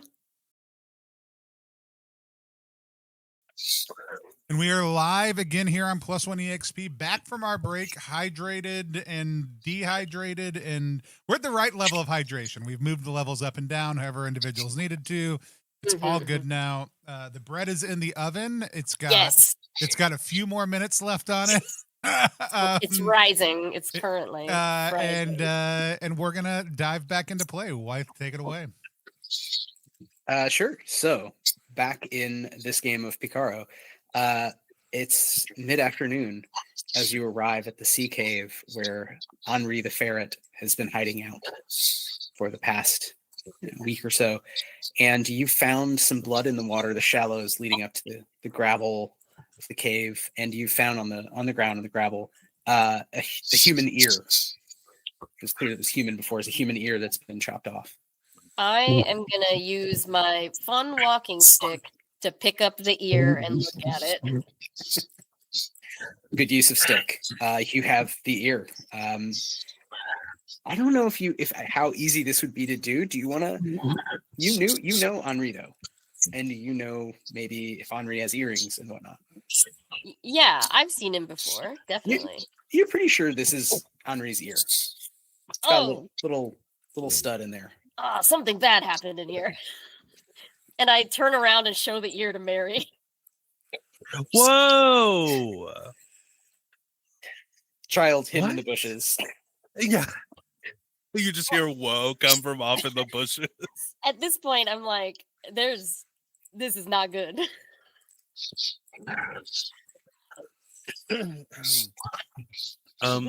Should we go in the cave? It might be dangerous. This is kind of a gross question. Does it look like it was torn off or cut off? Ooh, good questions. Good question. It looks like it was cut off with something sharp. It doesn't look blown off or torn off. Without going into detail, you can kind of make a rough guesstimate. You've seen, you've butchered animals, seen stuff like that. If you want to go forward, you can see that the cave is kind of eye-shaped, and it sort of leads back and back. It's pretty low, and just keeps going in that direction. And then it sort of goes down into darkness, and you know that eventually some parts of it will be flooded and also branch out. And maybe Mandang would know that, sort of down to the left, there's a bigger area which you could easily swim to. It's not very hard to do, where there's be a room that's large enough to sleep in. You don't know about the rest of the caverns necessarily. You could roll for it, but you would know the layout a little bit. So let me know what everyone wants to do to sort of, in terms of approach. I'm gonna pick up a rock and throw it in there and see if it makes any sounds. Sure. Yeah, that's a good idea. I'm just I'm standing at the mouth of the cave, like off to the side, holding the ear on a stick, like fling a rock. Yeah. I think I'm gonna roll for it. We're just gonna randomize this and see what happens. Nothing happens. Oh. And I look to Bowie and Mary, like, should we go in there? I'm wheeling and dealing. I'm gonna do another scream while we're standing here. I'm gonna find this man. Oh, I never rolled for track, by the way. We didn't use it. Oh, sorry. I was just letting you track all the way to, like, he's in this cave. So you know he's somewhere in the cave. We know he's in the cave. We know he's in the cave. Okay. He's in the cave. Did you want to pinpoint or something, like really get a sense of it's helpful. If you want to do it again, go ahead. Yeah. Maybe let's get a little bit further in the cave before I do this. See how deep it goes, I guess. But yeah, if you're holding the ear, I think Mary will kind of scamper out of the bushes and go, "That's so spooky. Are we going inside? Spooky. Do you think we're going to meet this ghost? I'm actually excited." Whoa, what if the ghost is here? Yeah, we can talk to him. Okay. I put the ear in my pocket. Great. Excellent. you proceed back, and as you lose the light a little bit, feels the same level of spookiness. We know that Mary is very quiet. No one can hear Mary. Are either Bowie or Mandang trying to sneak, or you're just kind of walking in cautiously? I don't know. How do you feel about this? I think I'm doing like a cautious entry, like not necessarily being stealthy or anything. I think we're all just moving slowly and cautiously and looking and listening. I'm more concerned about any form of like traps above the water than anything else. Got it. Yeah, I mean, you've looked pretty carefully and you don't see traps. You do see, I think, Bowie notices that this is very well covered up. It looks like no one has been here for a while. There is no obvious sign of human habitation, which is kind of hard to reproduce. And I think you both, and Mandang, obviously, in terms of tracking, you're sort of impressed that this person has taken a lot of care to like not have things disturbed in a way where obviously there's like the ash of a cigarette, right?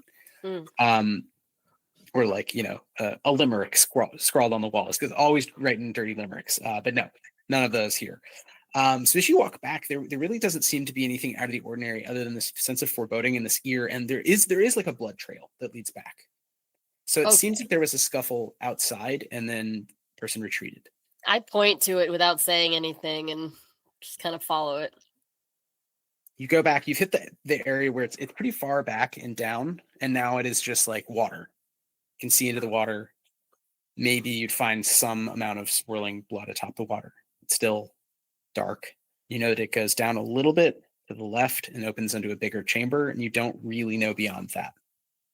I'll just take us as far as I know, yeah. We hear just like drips and like cave silence.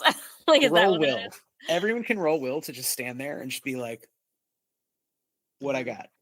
It's dark and still. It's really, I don't even think you'd hear dripping necessarily. Maybe lapping of water somewhere, but not in front of you. I got an 8. 8. A 6. Got a 3. Well, 2 successes. You definitely feel that something is beyond through the water. I don't know, maybe it's a refraction of light, because it's very dark, but there's still just enough light, and the water isn't that deep or far. You just have to kind of go under and come back up. So there's something on the other side, like standing there. Standing?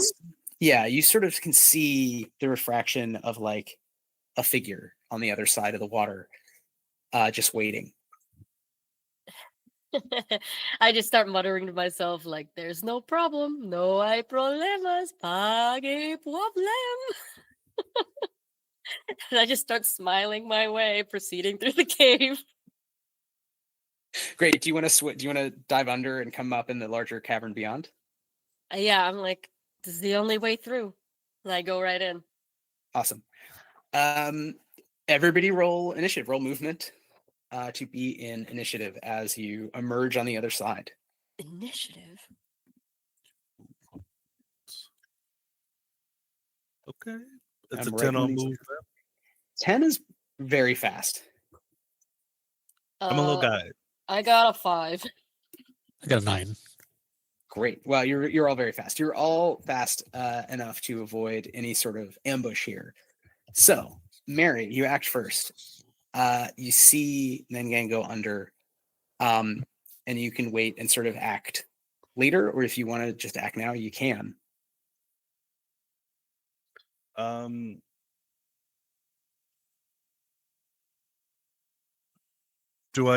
I see anything in the water? It's not really, just that it's disturbed and Nengang swimming down and is disappearing underneath into the other room, and the light is changing. It's the afternoon light is coming in, and it's sort of hitting the top of this water, and you can kind of use that to try to make out shapes beyond, but it's a little hard to see without going in. Sure.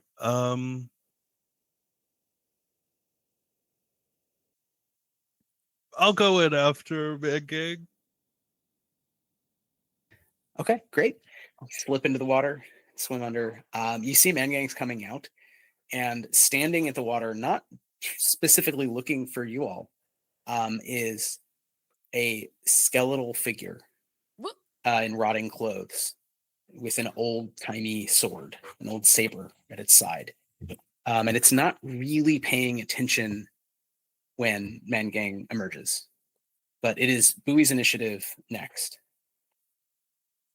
I would have went under and over, and I see the same thing.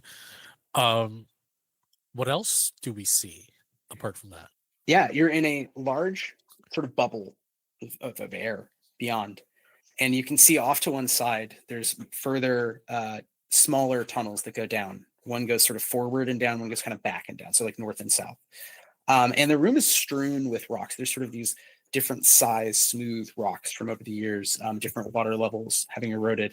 And in addition to the skeletal figure who's slowly turning, wearing big boots, old timey garb denoting some sort of office station in some navy, and maybe even has remains of a hat, but it's just like a quarter of a hat kind of like stuck in part of its fractured skull. Beyond that, on the ground is a body that matches Henri the ferret. Oh. And you hear, I think you hear a low moan, but it's very low. It's sort of like, sounds like someone's dying, bleeding. All three of you with your initiatives can act first. So if you want to all attack, this would be a great time because you're all acting before the skeleton. Oh, do I want to attack? Do we want to attack as a group, or This is a skeleton, right? I'm not sure what it is. It's desiccated. Now it's been waterlogged, but it is a human who has been looks undead, you could say. And yeah, their skin is mostly rotted away. They're mostly a skeletal figure. I was just asking to see if I could just steal a bone to incapacitate this skeletal figure. Ooh, fun. Yeah, you wanna Go for it. grab a bone. I want to grab a femur. Yeah. How do I do that? Do I do roll combat for that? Yeah, we're gonna say that's a grapple, so you're rolling combat, and it's basically this person is gonna wrestle like they don't want you to grab their bone off. So they're going to try to dodge. But if you get a tie or a higher number, then you kind of wrestle them down. And I'll say instead of damage, you can sort of incapacitate them, make them unable to move. I rolled a 7. I rolled a 4. So Bowie jumps out and grabs the skeleton, wrestles them to the ground, and you like unlock a bone from the leg. And they are sort of trying to stab you, but you've got like control over it. Yeah, I wave it in front of them. They don't make noise; they just are clacking at you, and you feel that same vibe. Like this is just deeply wrong, like deeply unnatural. What are Mary and Mangang doing? Since you all act, you each can get an action in. How far away would you say I am? You're all very close. You're a few feet away. From the body. 10 feet.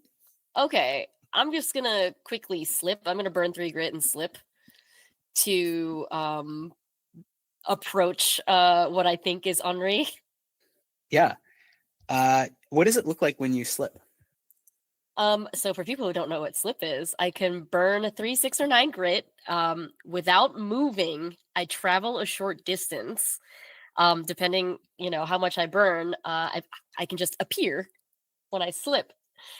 So I'm just like a wet person coming out of the water, and then all of a sudden I just like blip over to where Henri is, and I'm kneeling when I come back. Yeah, Henri has been stabbed multiple times and has ear chopped off. And his hand is also bleeding badly. He stopped, the save with his hand. He's bleeding from multiple places. He's bleeding out. Oh, I take out his ear. I go, "You lose this, my friend." If he were conscious, he would probably laugh at the gallows humor. Okay, he's not. He's not paying attention. And I like hold it up to his head to make sure, because I'm not a smart person, And I'm like, it fits. I'm like, "My brother, you opened the jar. You had to open the jar." You can begin administering a next round. Slip is standard, so your action is to kind of move and talk to him and assess him. We'll say. Yeah. You think you might be able to help save his life, but he's lost a lot of blood. He's on death's door. Yeah, so I'm kneeling by him and trying to tend to him. What is Mary doing as there's a fight with the skeleton and there's Henri dying behind? So a fun fact about the orphan is your combat is a D4. So there's really not a whole lot I can do Oh to my help God. with the skeleton. By dint of the class I have.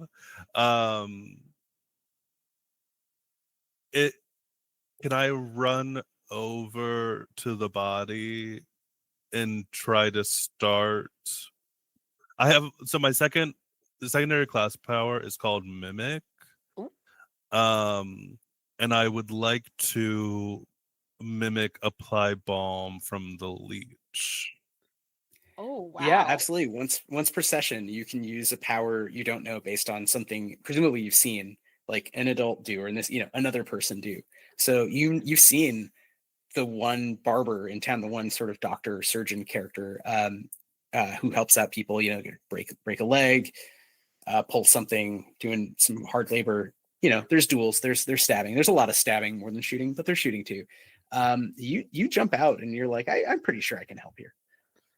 Sure. So Mary runs over and goes, I saw the doctor barber surgeon do this, and I haven't tried it before, and I don't have cotton, but this should work, and starts pulling moss from the side and just stuffing it in wounds. It's a 2-round action, so Okay. starting now. So Yeah. at this point, I'm gonna back off. All right, kid, you got it. you let Dr. Child start stuffing moss into all the stab Dr. wounds. Baby.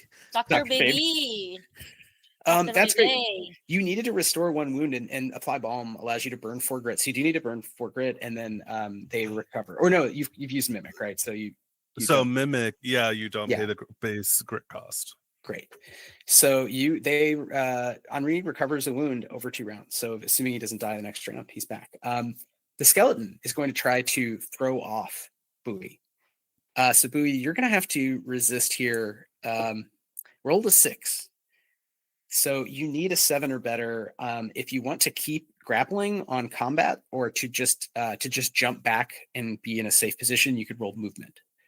So whether you want to maintain the grapple is kind of up to you. I'm gonna roll movement. Okay. 8. Great. Then you are free and clear with the femur. So I'm going to give the skeleton disadvantage to dodge here, but the skeleton's hopped up on a leg, propped himself up with the saber, and is doing a tornadic spin, a very off balance spin. Very attacking. dervish. Yeah. But that was their action, was just to sort of shove you off very hard. Mary, it's Mary's initiative on 10. I'm still doing my 2-round action. Absolutely. You hear He's a gasp. you're gonna be okay. It's gonna be okay. You hear a string of expletives in French as Henri sort of regains consciousness. Oh, my friend is back. It's so, you know what? I think it's kind of funny. I think while this is all happening, Mary kind of slid across the room to get this done. I think the scarf on his face drops a little bit. So this Frenchman who just came back to to consciousness sees a gray, featureless face going, "It's okay. No, it's okay." It's patting him. Horrifying. Horrifying. Just praying. He thinks he's in maybe purgatory at best. He's like, I hope this is just purgatory. So he's just trying to breathe, right, and not lose consciousness again. Bowie, it's Bowie's initiative. To keep the skeleton away from my allies, I'm gonna grab a few rocks and start juggling the femur with the rocks and drawing him away from it. Great. Yeah. I mean, if you just want to basically be ready to parry, you're distracting and you're just not trying to take damage, but distract the skeleton. Yes. Then I don't think you have to necessarily do anything here. You just actively defend yourself and you get a bonus on dodges. You get a +1 bonus to dodge. Yeah, I'll do that. Great. Mangang, you see that it looks like Henri may recover thanks to baby doctor. Yeah. I pat his shoulder very lightly and I'm like, so you decided to join the land of the living again. Oh, wait, is that you, Monsieur Mangang? You are. It's your favorite person, Man Gang. The How did you asshole. how did you find me? You're such an asshole. Who comes to a secret hiding place without having been told a secret? I know everything on this island. Anyway, I'm gonna take care of this jar that you opened. Oh, fuck. He immediately remembers and starts looking around for it. And there's no jar in this cavern. Ooh. Right. There is the skeleton, and he is very afraid of the skeleton. The skeleton beat him up and almost killed him. So he sort of recoils in horror, realizing he's not in hell or purgatory or whatever. He's just like, injured, and there is a skeleton still trying to kill people, if not him. I will see you in hell, but it will be a long time from now. And Not I get up, today. yeah, not today, skeleton. And so I get up from kneeling, and my walking stick is now my weapon. I twirl it expertly, and I'm going to use Berserker's Strike. Let's do it, Jen. Yeah. How does that go down?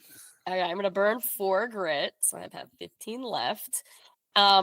And this is kind of part of my my class as a dancer. When I attack, I can attack with any non-bullet throwing missile weapon, like a bow or a javelin, and I never run out of it, whatever it is, which is very exciting. So I'm going to use my move instead of my combat for this, which is hilarious. But Berserker Strike specifically is burn 4 grit to automatically hit a target. And then I have to roll to see how effective that is.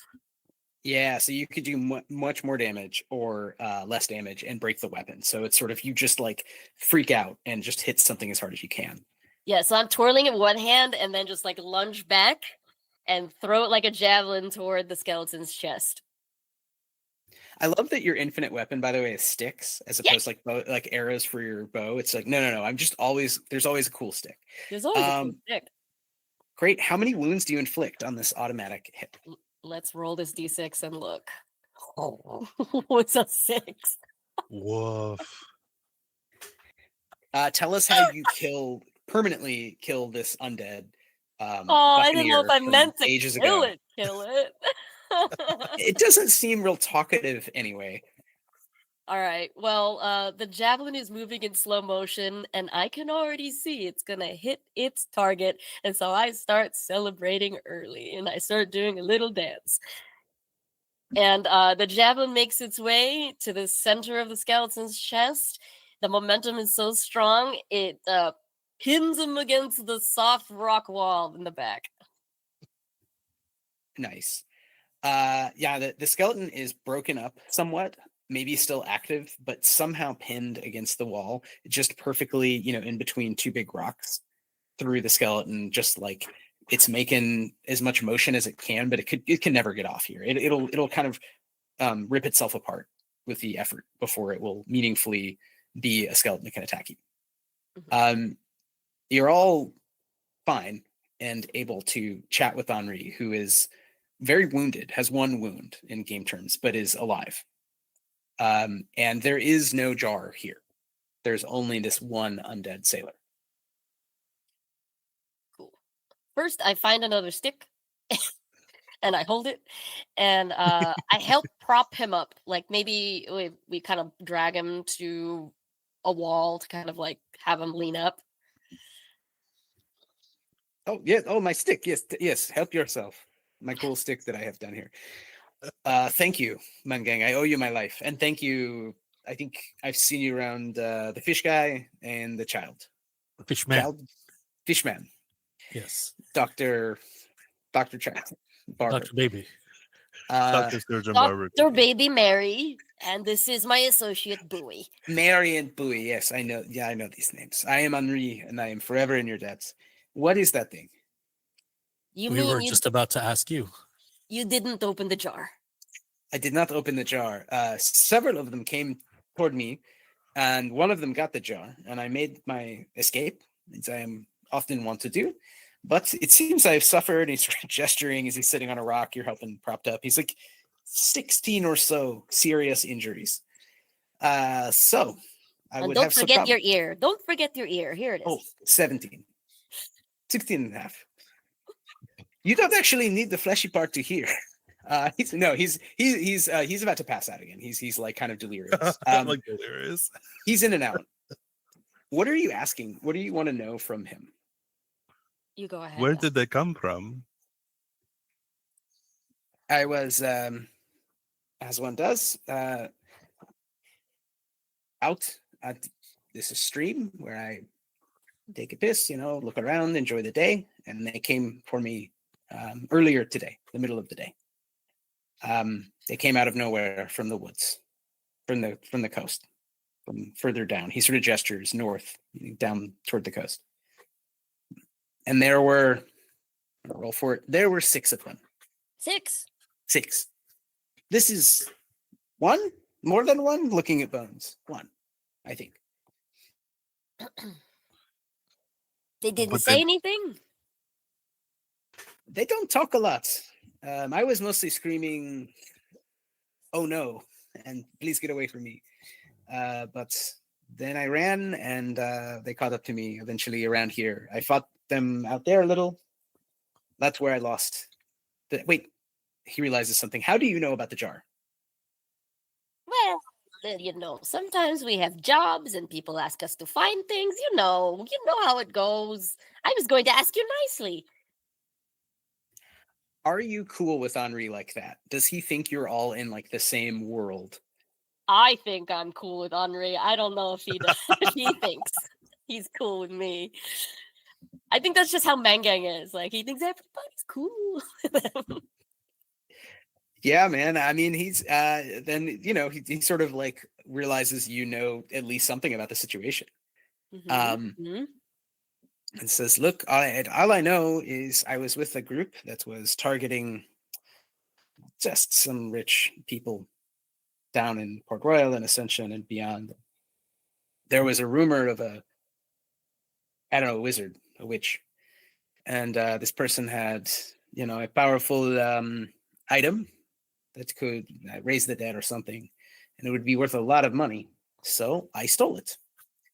But it is very, how do you say, painful to hold, even. And I brought it back here, and I've only dreamed horrors, like being trapped inside a. He looks for the word and describes being trapped, like inside a clam, or maybe inside the twisted whirl of a whelk or conch. And he can only dream. It's all sort of in green now. It's like all green tinted. And he can't really sleep. So he's sort of like ambivalent about almost dying just now and losing the thing that's worth it's a fortune that he stole. He's like, fuck that thing. Did you see the direction that the other skeletons went? They came from the coast, and they went back to the coast. Presumably the water? The coast by the port or the northern coast? He describes the northern coast. He knows this area very well. Maybe not as well as Mangang, but he's lived out here on and off for years now. When he's not sort of in town, when he's not elsewhere, he enjoys the solitude. Actually, he's not, he doesn't want to be locked down to city life. And he tells you sort of where he thinks directionally. You can probably find tracks, but it would be the northern coast. And he honestly, he does not know much. He says he does not know anything about magic, certainly not necromancy. You could always guess that he's lying and, rough him up. No, I don't want to rough him up. It's not my We're gonna business. sneeze in his direction and he dies. Have an infection. Yeah, seriously. Here, my friend, have a little bit of beef jerky. I know it's a little wet. It's But easier to it's chew that comforting. way. Yeah, it is I easier don't to chew. think. Yeah, I don't think you're well enough to go back through that water and make it back to your beautiful Delphine. He does want to leave now, since he doesn't have a reason to be hiding, other than he realizes something else. He says, "Wait, do you know who knows that I took the thing?" Oh, there's some rich guy asking us to find it. Horseman. Oh, a horse guy. Yeah, this is bad. This is bad. Does Do you think you can help me get out of here? Like, leave? Do you know the Tortuga? horse guy? I know the horse guy. Oh. Okay. He spins a yarn, if you'll listen, about gambling debts and basically trading up, selling his debts from one crew of pirates to another, through complicated early multi-level marketing scheme style.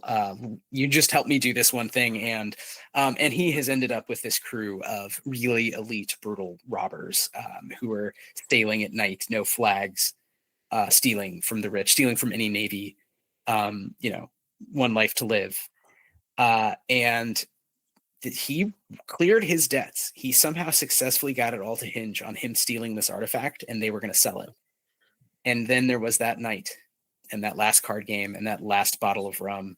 And as they put to port in Tortuga a week ago, the decision to fuck it, just take it for himself.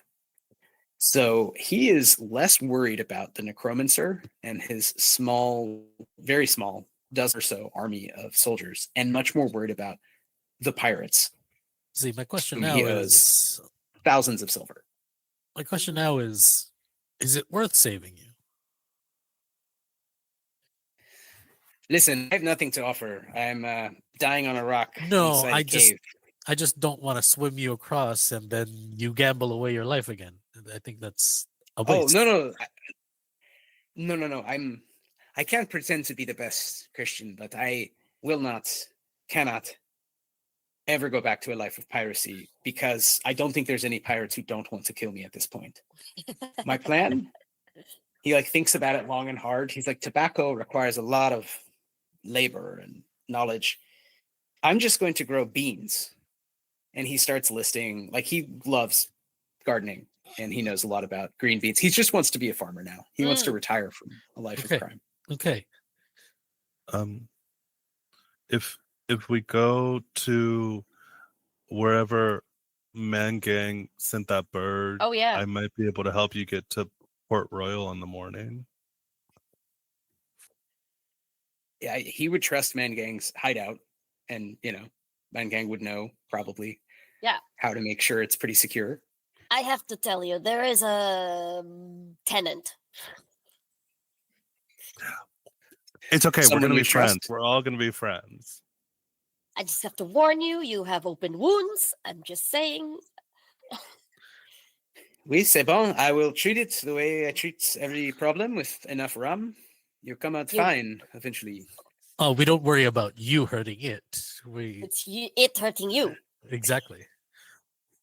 Oh, great! His face falls. He's on his last legs here. It's fine. It's fine. We'll bring you there. It's a large bird, but it will be nice of. to you if you don't move too quickly. I'll give you some fish bones to feed it or choke it. I don't know. It seemed either way. And it's so cool. I've never seen an animal like it before. It's going to be my best friend. It's okay. Palosu will take care of you. It's my bird. He isn't sure what of this is dream and what of this is nightmare and what of this is just maybe he's already got an infection setting in. He sort of is going to go along with whatever you propose at this point. He's putty in your hands.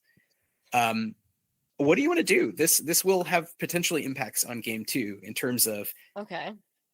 above the table, Henri the ferret and his debts, the griffin, the seagull griffin in your home, and the trail of the skeletons who've made off with Jost's jar. I want to take him to the front of the cave, and then I'm gonna whistle. I whistle really loudly. It's like a very weird warbly whistle. And Pana the horse it comes out of the bushes.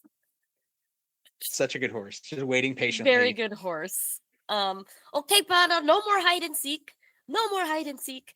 And so this white horse with black speckles on his back, he's got a really cute black mane and like almost like a pompadour. It's like it looks like he's smiling too.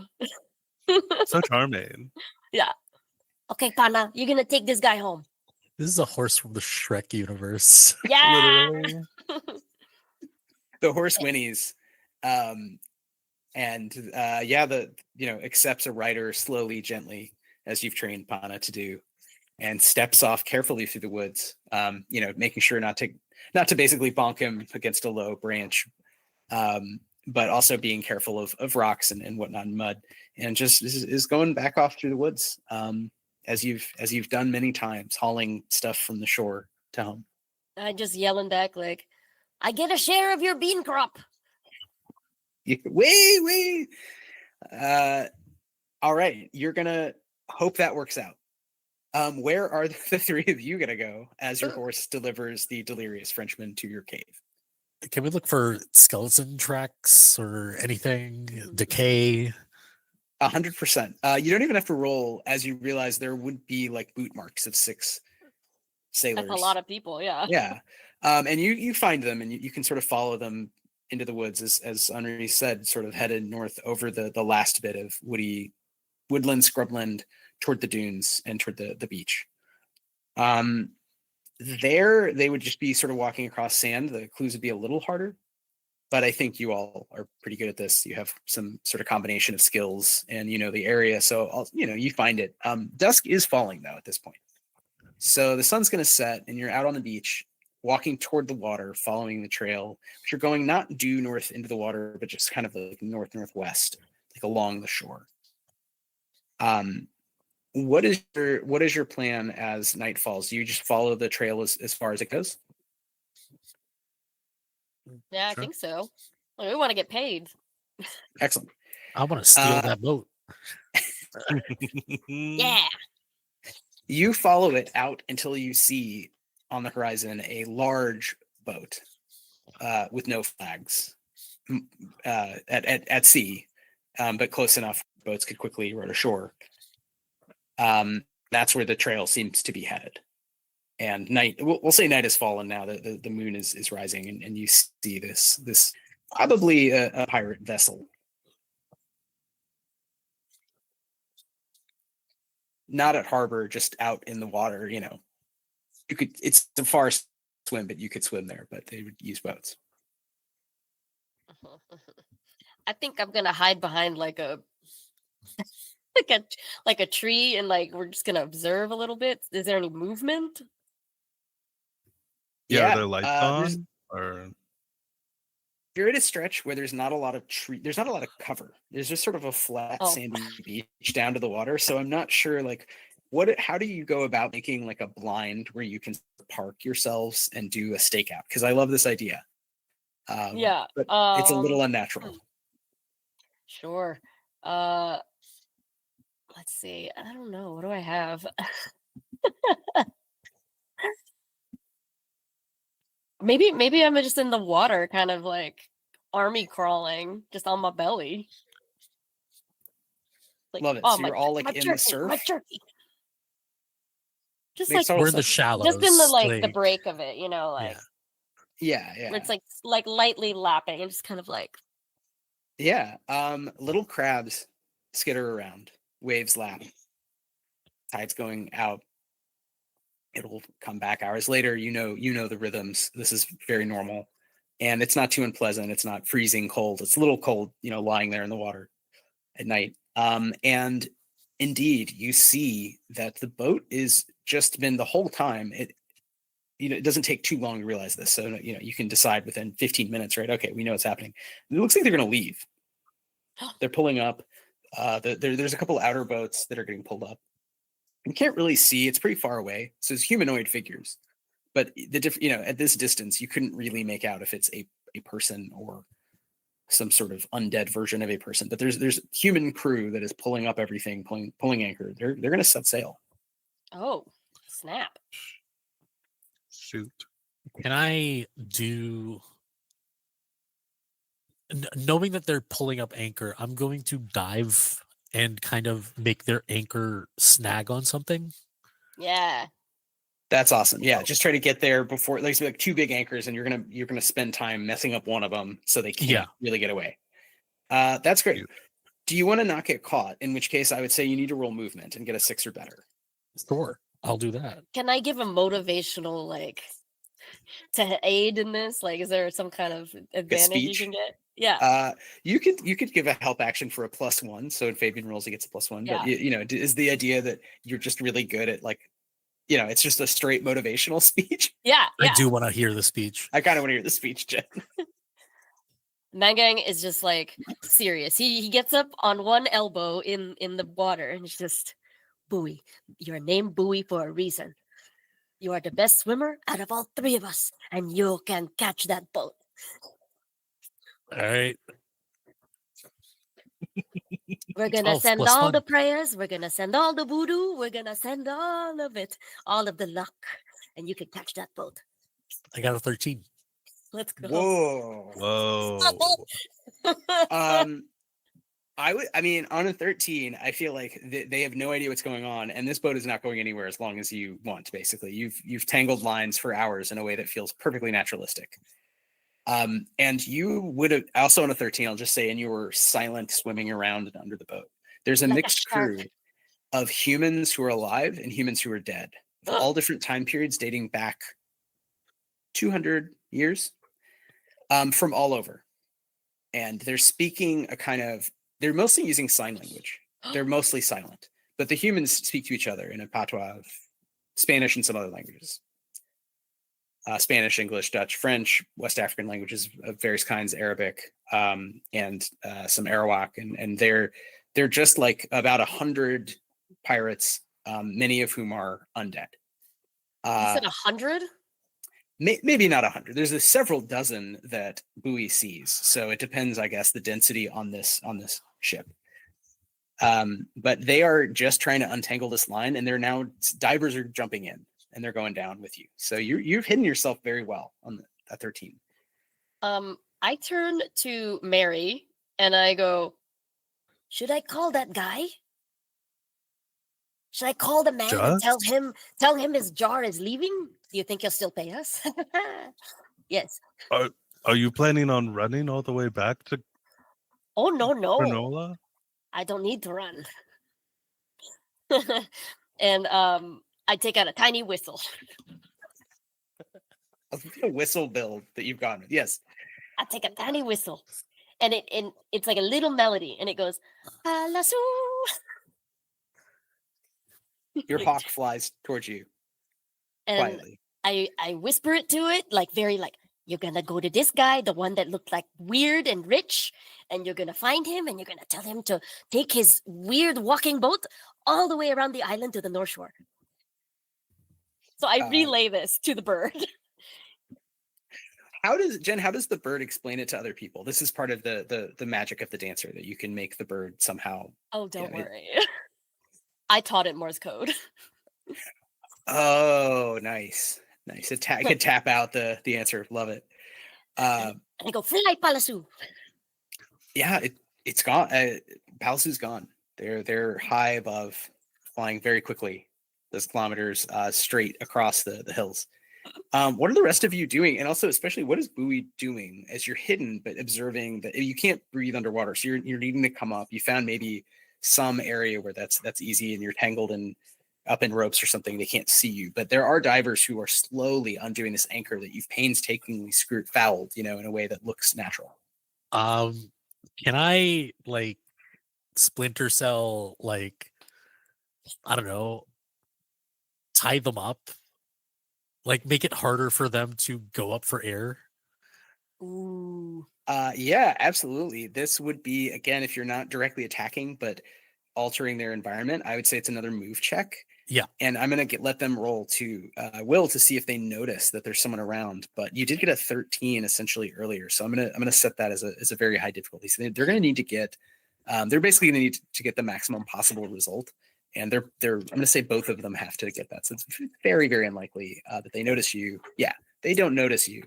So you can roll move and you won't necessarily be noticed, but you are going to have to get a pretty good result to tie them up both without either of them noticing before they can act, right? I so rolled an 8. an 8. Do you want to burn 3 grit to get above Sure. a 9 here for a difficult? Sure. Excellent. You hear the echo of Mangang, the best swimmer on Isla Tortuga. That burst of strength, that Mangang speech burst. I summon up the power of my ancestors and their hatred for the Yeah. Spanish, um, for doing what they did to my home. Yes. And just like just like tangle them up with like in seaweed and like Yeah. tie rocks like on the on the ends of them to make it just heavier. They realize too late that someone in the dark of the water, as they've unfouling the lines mechanically, chain by chain, they've been tied up while they were untying a different thing that is very heavy and it's dark, and they are freaking out. They're both human. They're living humans, and they're gonna die. They're gonna drown. But they will just not come up, and others will go back in. You further delayed the departure of this The vessel. Philippines sends their regards. Let's go. And I start climbing the anchor. Great. You're going up in the night, in the dark. I point. I'm like, And I just like give them like a thumbs up. Great. That's very, yeah. What are Mary and Mangang gonna do? Are you just waiting for Bowie? Like, did you all have a little like huddle before this plan? I didn't have a plan other than the bird. Yeah, I think Mary goes, okay, so the guy with the ship is coming. Maybe he said it was Maybe? kind of slow, but he's coming. We need to keep distracting them. I'm gonna go Should we go try and there? distract them. Or should we And stay I think here? because we haven't done any kind of planning at all, Mary just makes a run for the tree line. I want to try to start a fire, so it looks like there's Yes. someone in the woods. Mhm. So to maybe pull maybe a rowboat or two off to see if they go investigate what's happening in the woods. Great. I Excellent. run the other direction, clanging a small cooking pot that I had on my belt. When So I you're- when I get aboard, I'm gonna look for the gunpowder and try to set fires on the boat. Yeah, let's go. Excellent. So we've running on the beach, clanging, going to the tree line, setting a fire, and then just blowing up the ship. Yes. Let's do some rolling. I think the distractions just work, and it's a question of how well they work. But maybe Jen, can you roll charm? And I think, I don't know, Artie, do you think it's more of like building an efficient fire that burns really fast and bright, or is it like making, like I think that's like a technical skill almost, like rolling reason to like quickly assemble as a child body big like fire. Sure. Could I pitch you on the idea? I'm trying to convince them there's people in the jungle. Could I burn 4 grit and call this a con? I'm telling a lie. I'm making a sort of, Like a little fib. I'm setting up a little con for A little these misdirect, if pirates. you will. I think yes, but I think a con even elevates it, because a con is like semiotic, right? You're communicating meaning, and I think then you're using like a smoke signal, like you'd be making up gibberish signals. Sure. So it's not just a fire; it's like a fire you're letting out in a certain way that like another gang of pirates would be like, "Ooh, that's meaningful," and they don't know what it is. So yes, I think that just works. Then if you burn 4, that's Cool. like maximum effect. They definitely send, a murder party, or just, a rowboat full of people with guns. Jen, do you want to roll charm? Or probably roll charm for just making noise and being weird, hundreds of feet down I'm that way. so good at being weird. I rolled a 7. You're really good at being weird. You're singing your song. They definitely send a party. It's like they send 2 boats full of dudes. There's 40 people on the beach now, and 20 of them are 40? headed up. Probably 30 of them are headed up toward the smoke, and 10 of them are rushing toward the sound quietly in the dark. Mhm. They are way behind you, and The smoke signal, it would be pretty easy for Mary to just like Homer Simpson into the woods and get away. I will say, Jen, it's a little harder for a man gang to get away because you're out in the open. So they're just chasing after you in the dark. You have a huge lead. But you are being chased now by about 10 or so pirates.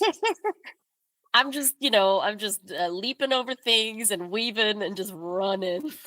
Great. Let me know if you at some point you're like, I'm gonna hide, or you're just like, I'm gonna outrun them. Like I own this. I like live here. Like I got this. Let's go to buoy. You climb up into the ship. You've already made a couple of big checks here. You're aboard. They are running all over and talking and gesturing. And you see most of the crew is alive. A lot of the skeletons, it looks like the older ones are like kind of falling apart, and they have not just peg legs and hook hands, but like they have to be gaffed together with rope. But they are still functioning. It looks like they're mostly functioning to like move the lines and move the yards, move sails. But they do sort of communicate. They don't seem very talkative. They're not sort of giving orders. There seem to be living pirates doing that. They're gonna get checks to find you if you do anything, but right now you're just in the dark at the fore of the ship, like where the anchors would, like with a pile of chain, just like hiding. What do you want to do? I want to look for a way to get to the powder room, like the cannoneers deck. Yeah, you're gonna have to go down a level, and you're gonna have to sneak it past at least a couple people who are gonna get a chance to kind of look and be like, oh wait, that's not one of us, right, in the dark. But it is night. They are very distracted, so I'm only gonna give them a couple opportunities here. Well, I could use. Oh no, that's too much grit. Because that would be too much grit. What happens if I run out of grit? If you run out of grit, you are tired. If you run out of wounds, you are dying, and you need to make a special check, or else you die. But if you run out of grit, you're just really exhausted from all the hard work you've been doing. You can do things like eat a meal and take a rest. So recovery in the game, there's a couple ways to do it. Once per day, you can rest for 10 minutes and recover D-will grit. So that's just you taking like a short like mental rest to kind of compose yourself. A longer rest would be like 5 hours at least, where you eat a meal, you get some sleep, and that's you recovering a wound. And you can also use medicine. So it sort of depends, but if you wanted to take 10 minutes, you could recover D-will grit, or if you have any consumables like you bought basically spirits. I'll take a 10-minute, like I think it would take about 10 minutes for Mary to run to the what do you call this, to the jungle, and like for Man Gang to draw the attention for the boats to get onto shore. And so I'll take those 10 minutes, and let me see what I get. I roll my will, and that's how much I get, right? Yeah, exactly. Okay, it's a 5. So yeah, I will say with that I should have 2 grit left over. I will vanish. Nice. And then look for the powder room. Mm-hmm. You're a thief. You've done this before. There's a disorganized, at this point, due to the distractions of the shore, group of people who are communicating in different ways. So they're pretty well organized in certain ways, and other ways they're weak points, and you exploit that. You see who's on guard, who's on watch, and you see how to get around them. You don't even have to roll. You just wait here for a beat, take a step forward, wait here for a beat, run, wait. You get down a level to the cannon decks. Mostly abandoned. They're not planning on naval warfare at this moment. Yeah. So you have access to their powder. I'm gonna take some flint, make a little fire, and then like put it on a rag, tie the rag on like above the gunpowder, so that the fire on that rag will burn the rope and give me some time to like get the fuck out. Nice. Mary, you hear these 20 voices quietly planning their pincer maneuver to attack what they think is a gang of, a small group of pirates communicating with other pirates at sea. Man Gang, you are just being chased. It's a flat out race. Yeah, I'm zigzagging. I'm parkouring. You don't have to roll for it because there's a massive explosion as Bowie's in the water, and the ship is on fire. And all of these pirates who are maybe probably going to catch up at some point with Man Gang are just turn and are just running the opposite direction. And the same, they abandon the pincer maneuver. They sort of take a quick look. They're like, "What? There's just some smoke. Okay, whatever." They leave. They leave the woods, and they're all rushing back to the ship. Some of them are skeletons moving more slowly, chattering. Most of them are humans. They have their guns out. They're all saying some version in several different languages. What the fuck? Buoy swimming to shore. The only issue with this plan is at some point you're going to run into them. You need to swim kind of pretty far, just along the shore to avoid them. Yeah. It's tiring. It's cold. It's dark. You're an expert swimmer. You just did a lot of stuff. There's a lot of adrenaline pumping through you. I'd say you need an easy movement check to just swim without being seen. So 5+. I'm tailing 7. these people back also. Like, I know they're not chasing me anymore, but I'm going to still head that way to try to find Mary. I'm going to try to find Mary. Yeah, what is Mary doing alone in the you may not even know what's going on. You just like distant pop as there's an explosion at sea. I think Mary was getting ready to kind of take their disguise off to try and scare the shit out of these people. Yeah. And sees they've all started running and just goes, "Oh." It's like putting the hat back on and the big scarf and kind of like being a good custodian of the island, kick some sand on top of the fire before go running to try and find the other two. I feel at a distance you just hear Bowie like yell expletives, like it's just like and you hear a splash, and Bowie's just gonna try and swim the far way. You make it, even if you at some point are splashing around, they are so distracted, and you swim far enough away, they don't see you, they don't hear you. They're all headed back to their boats. They're headed back to the ship, which is on fire. More pops in the distance, as maybe Man Gang is closest, and you hear it more as a roar, a little firework. So a wall of flame sputters out and down, and there's certain things that are being thrown off that are on fire. Ooh. And the ship is just being kind of gutted. They're just trying to make sure the ship does not sink at this point. So the whole cannons are like being pushed out. There's just anything that is like very much on fire that has a wooden base is like fucking. There's other things that they're dumping water on. It sort of depends who's around and what portion of the ship. But this is well planned. They're not going anywhere for a while. I come to meet Bowie at the water. I'm like, good thinking. Good thinking. Yeah, and I'm just like yelling other expletives, waving the femur bone that I stole from you. We do a little pirate dancing cackle, I think. Yeah, on the beach, the little dance. Like arm in arm. Yeah, all three of us. We don't have anybody. We just set a ship on fire and we're just excited about that. We caused some chaos today, and that is all I want. As you wave the femur in the moonlight, you see it has some of the same symbols, the same kinds of symbols that you were described to you on the jar that Yost wants so badly. And if you're looking in the distance, you see that there are boats leaving the ship still. So the ship is not going anywhere, and the two boats with the key like murder parties are returning. Oh, but there's another large rowboat accompanied by a smaller rowboat that just looks like it's full of supplies, just crates, which you can now see finally passing. Behind the boat, it's gone enough left or right where you can see it in silhouette, and it's headed north. The only thing directly north of Tortuga is a little island. There's a couple little islands, but there's one dead north, Los Palanquinos, the Palanquin Island, and it is headed toward that island in the night. They're going to row for a bit, and as that happens, in theory, Yost's boat will arrive, the submersible that walks. What do you all want to do next?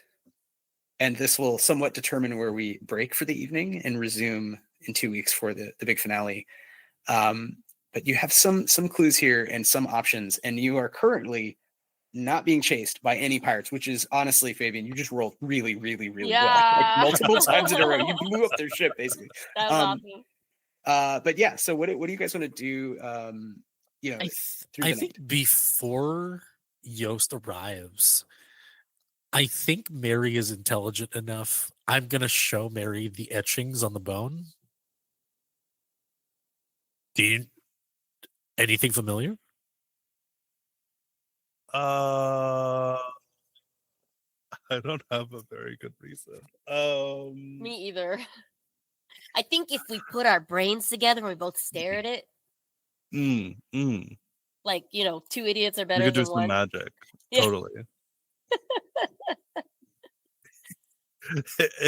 my reason is a D4, so I would need a Oh, full shit. action from both Mine's of a you. D8. I And have a a s- perfect. Okay. I got a 6, if that helps anyone.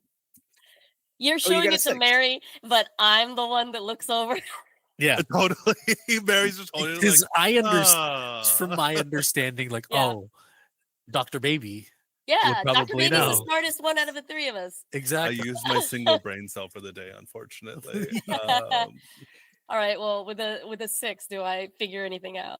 Yeah, I think on a 6, Mangang has heard stories of this legendary group. There's all the sort of the brethren, the different buccaneers who form, and again, a lot of these are defectors or people who've left different lives under imperial regimes that formed their own laws and their own groups. Some of whom then kind of get rehired. But there's one group that never does any dirty work for the powers. They're purely sort of forces of chaos, and they're sort of legendary. The Brethren of the Beyond. And the idea is the Brethren of the Beyond serve like a different power, not a territorial power on Earth, but sort of an idea of pillage and plunder and just doing whatever they want. And their whole thing is invisibility. They exist at night. They leave. They hide. No one finds them. They don't raid cities. They don't leave survivors. And all you can think is that you're looking at the ship, you're looking at the bone, you're looking at the ship, you're looking at the bone, and you're like, I don't know, this seems pretty close to these stories, dude. Like sort of like the urban legend, but you're talking to a guy named Jacques the Stabber, about, in a dark alley, and you're like, wait a second. So there's sort of a moment of familiar. Yeah. I'm like, yes, oh, the legend. Oh, I didn't think it was real. I thought it was just a rumor. And I start explaining it to them, and I start motioning with the femur to the boat, and like. And Jen, Mangang is a witch, right? Is a dancer, is a class that can access the weird, that has some sort of natural ability. So, however you would interpret, I mean, you could feel like this.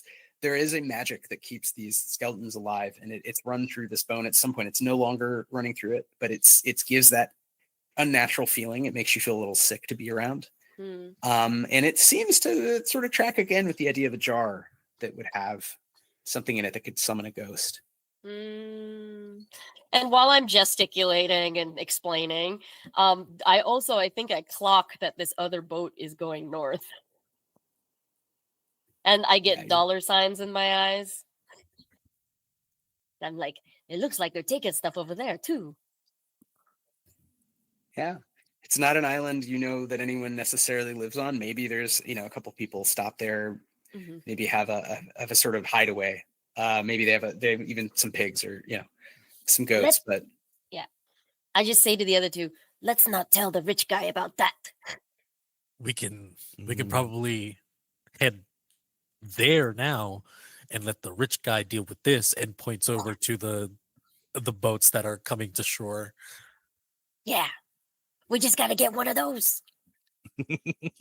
Excellent. How are you going to get a boat? What is your boat plan in the middle of the night on the beach? Well, how far away are we? Pretty far, like boat distance. You're hundreds of feet away. Like you're not. There's no boat close to you. You could definitely swim back out to the ship.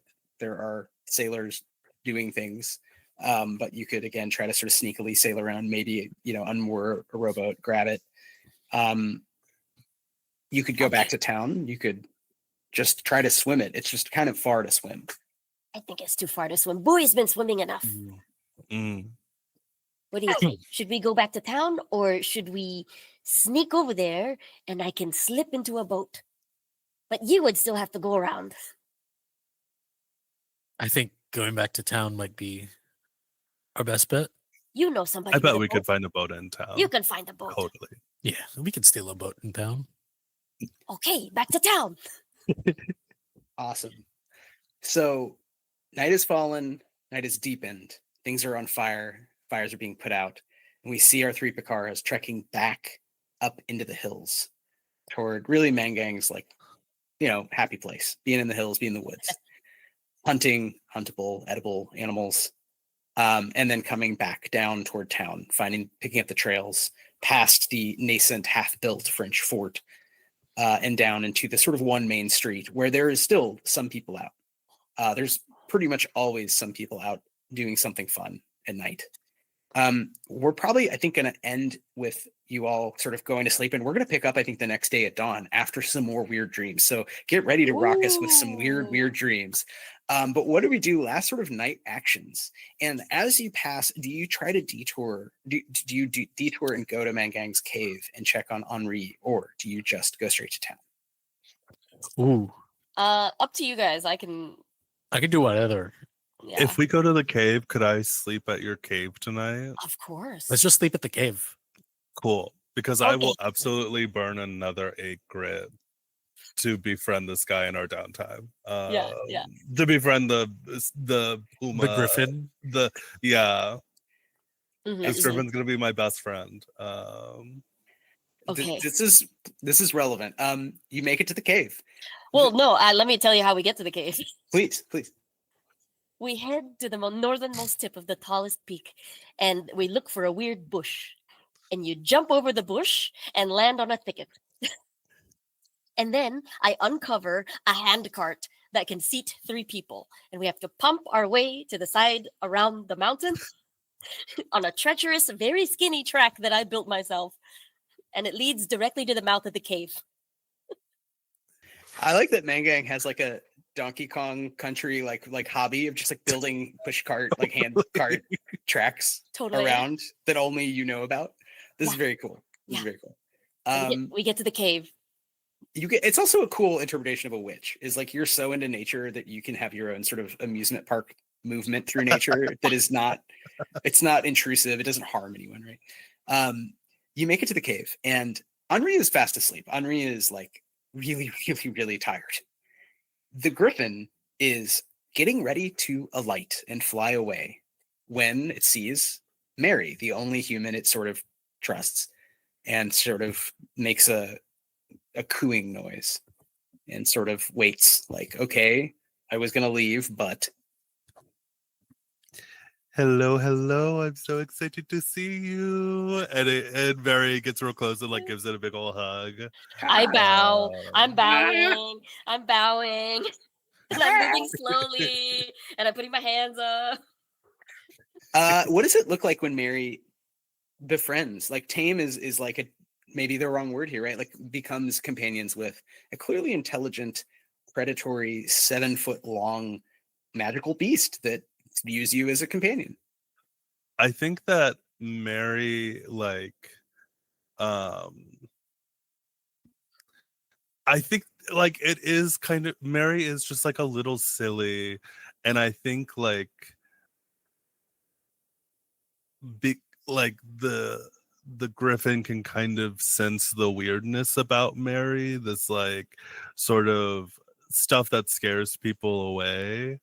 And so the two, like maybe there's a little bit of just like companionship there, and like it is, I think, just like a very silly kind of like they're playing hide and seek with a predator. Like it's like they're in the cave and kind of like, I don't know, I just being close, and kind of after tiring it out, the two of them settle down to just kind of like Mary is leaning against it as almost like a bed. Kind of. Oh, Right. hey. Great. It was gonna leave. And you can tell it was had some directionality, it had some intent, but it is now just kind of like, I guess I live here at least part of the time. Like this is a roost, and it is curled up. It also after some activity, stamps around and just takes another nap. Say, whatever, I guess I'll sleep now instead of being active. Anyone else do you all sort of slumber, eat, drink, recover wounds, and pool? Grit. So important. I am going to eat a lovely little colorful piece of fruit to get some grit back. And I mean, it's a one shot. I'm gonna also eat a little piece of toffee I have tucked away. Yay. Nice. So I am able to get 5 grit back from all of that. So we have an ET that looks like a child sometimes, wrapped up in cloth, in lots of clothes, sleeping next to the seagull griffin after eating some toffee, going to bed. How do we close out the night on Bowie and Mangan? What is is there some low whispering adult planning of moves, or just like, we're tired? No, I'm so happy that people have visited my home. Like, I'm not like a hermit. I'm a hunter, so it's like, I want to show people my trophies. So there's like antlers, there's pelts of every animal I've ever caught. At least one sample. And then I have like a very surprisingly clean and organized like shelf of jerky. And this one is the fish that you gave me. And then this one is, and I'm just nerding out. I think Bowie's just placating and is like, yeah, until like just falls asleep. Yeah. I talk myself to sleep. Excellent.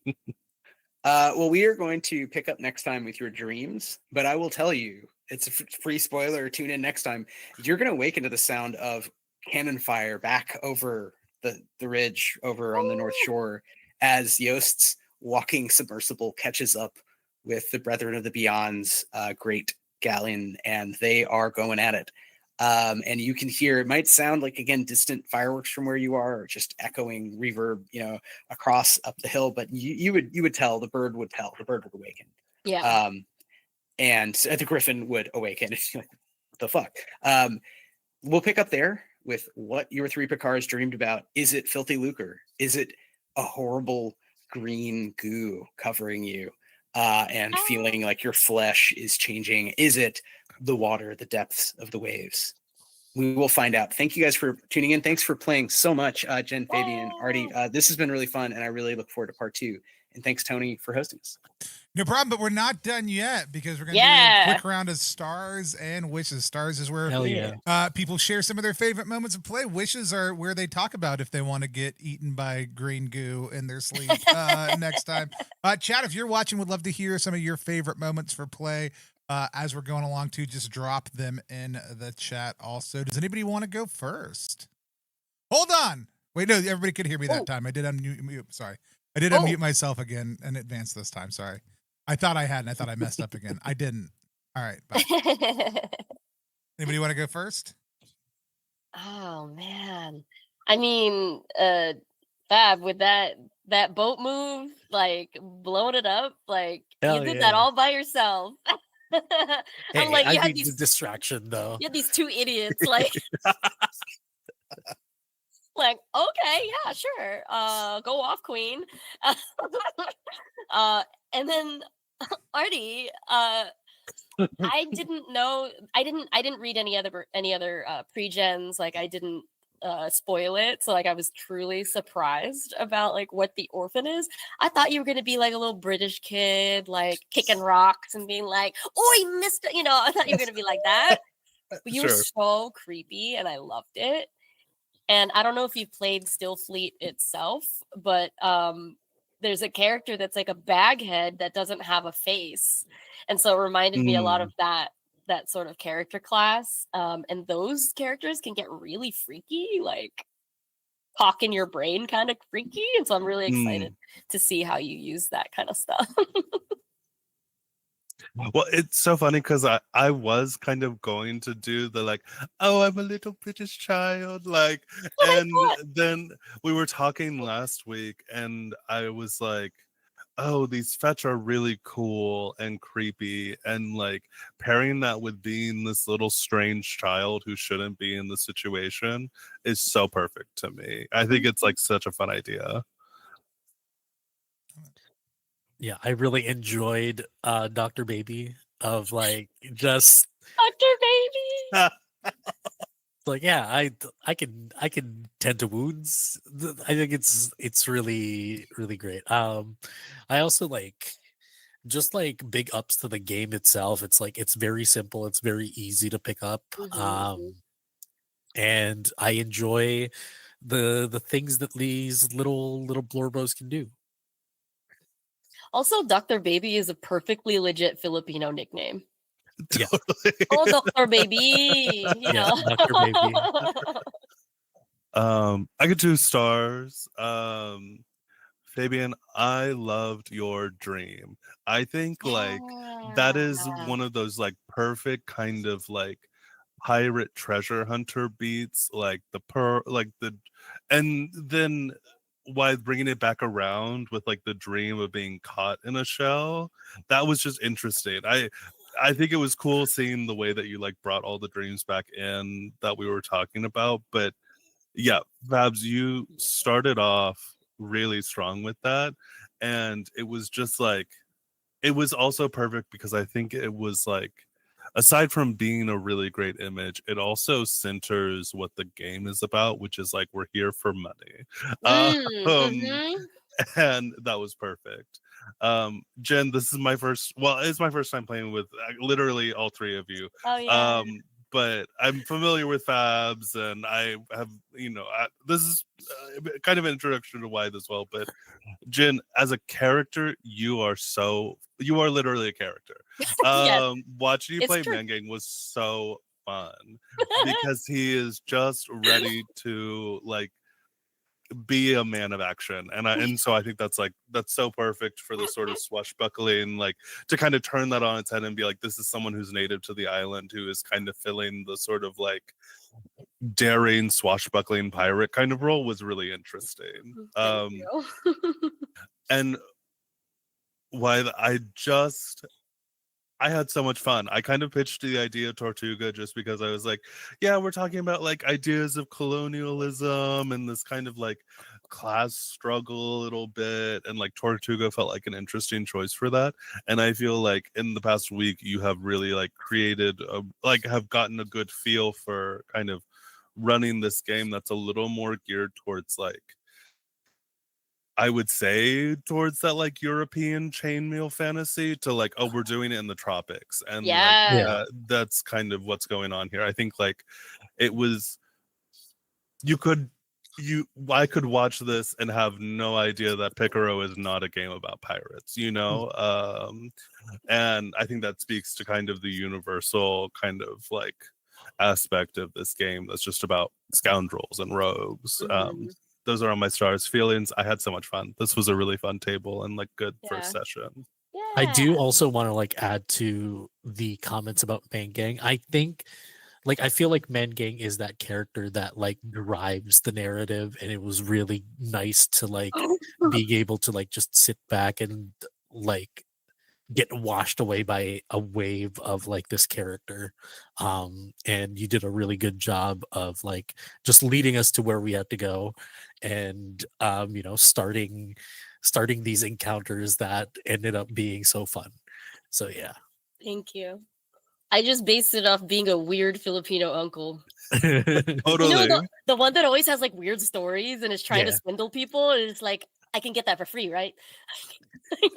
I love that this is just like a Tuesday for your characters too. You're like, this has been like one day, and you're like, yeah, Yeah. I don't know, like what? Yeah, I'll try this. I'll try to make some money. Talk to the rich guy, light a boat on fire. Let's go. And I really appreciate all of you went for it and really showed off not just the game, but just the characters. So like, I love that Bowie blew up the ship, and that brought in burning as a dream element very vividly, very naturally to the story.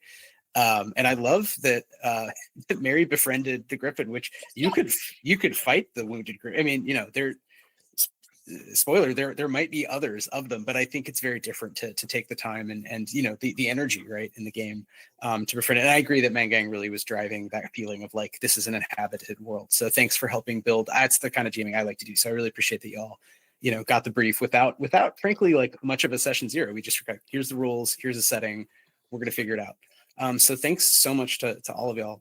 Do we want to do wishes for next time? Or any other stars or wishes about our second? My wish is for you to take the wheel. Just give it to me, baby. Yeah. I'm fine with it. I'm happy with the game so far, and I can't really think of anything that I'm like, I want this to happen. I'm like excited to see what you throw us in. I'm really excited to see the jar get opened. Yeah. That's like a wish for me, and I'm jar, excited for that. I love Great. that all of us immediately agreed that we need to open that jar. We're opening that Yeah. jar. That took no GM pushing to be like, what if you didn't do the job as contracted, but just immediately like open the thing? Me like listening this to the guy, horse guy. jeez. Don't open. Won't open the jar. Won't scatter the ashes. Oh, okay. I'll do those. Mhm. Exactly those. Awesome.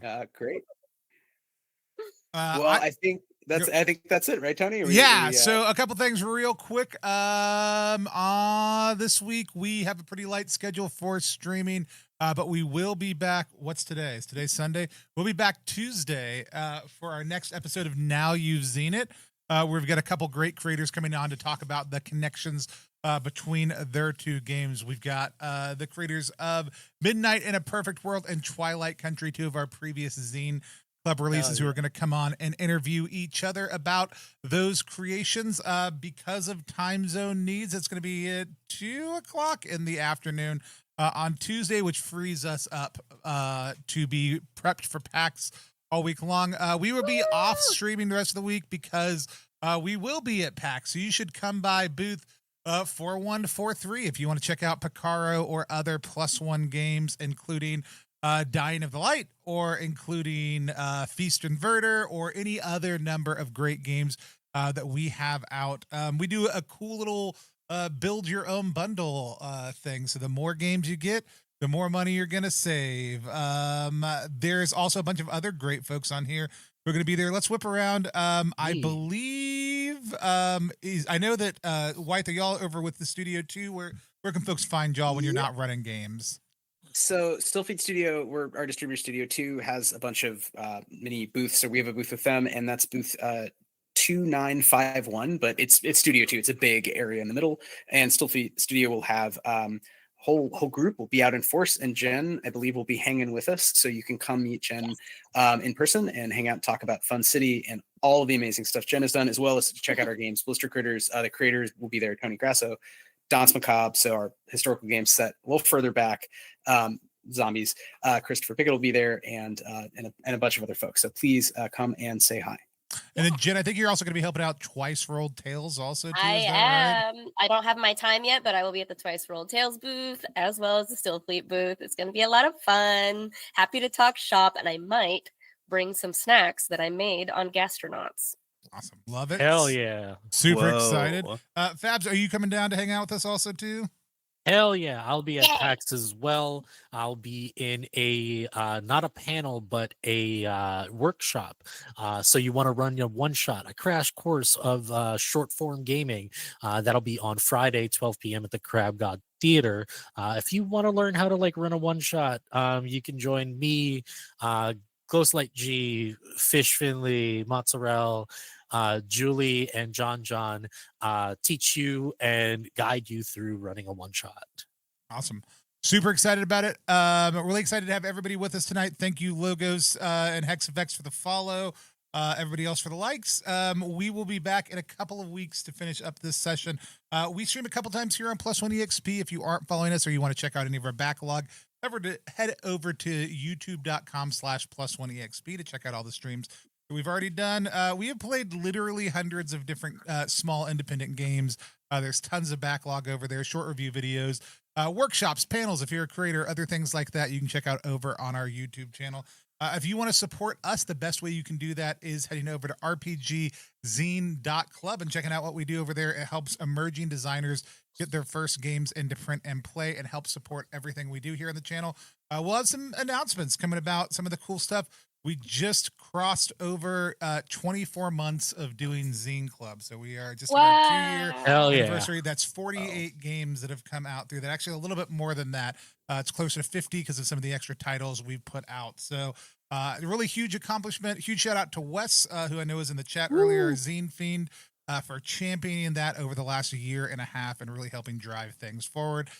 Come meet our whole staff, hang out, play games, do fun stuff at PAX. But we will see y'all. My face isn't even up on the screen. I'm just a weird voice chatting people. That's fine. You don't want to see my face. That's not what you came here.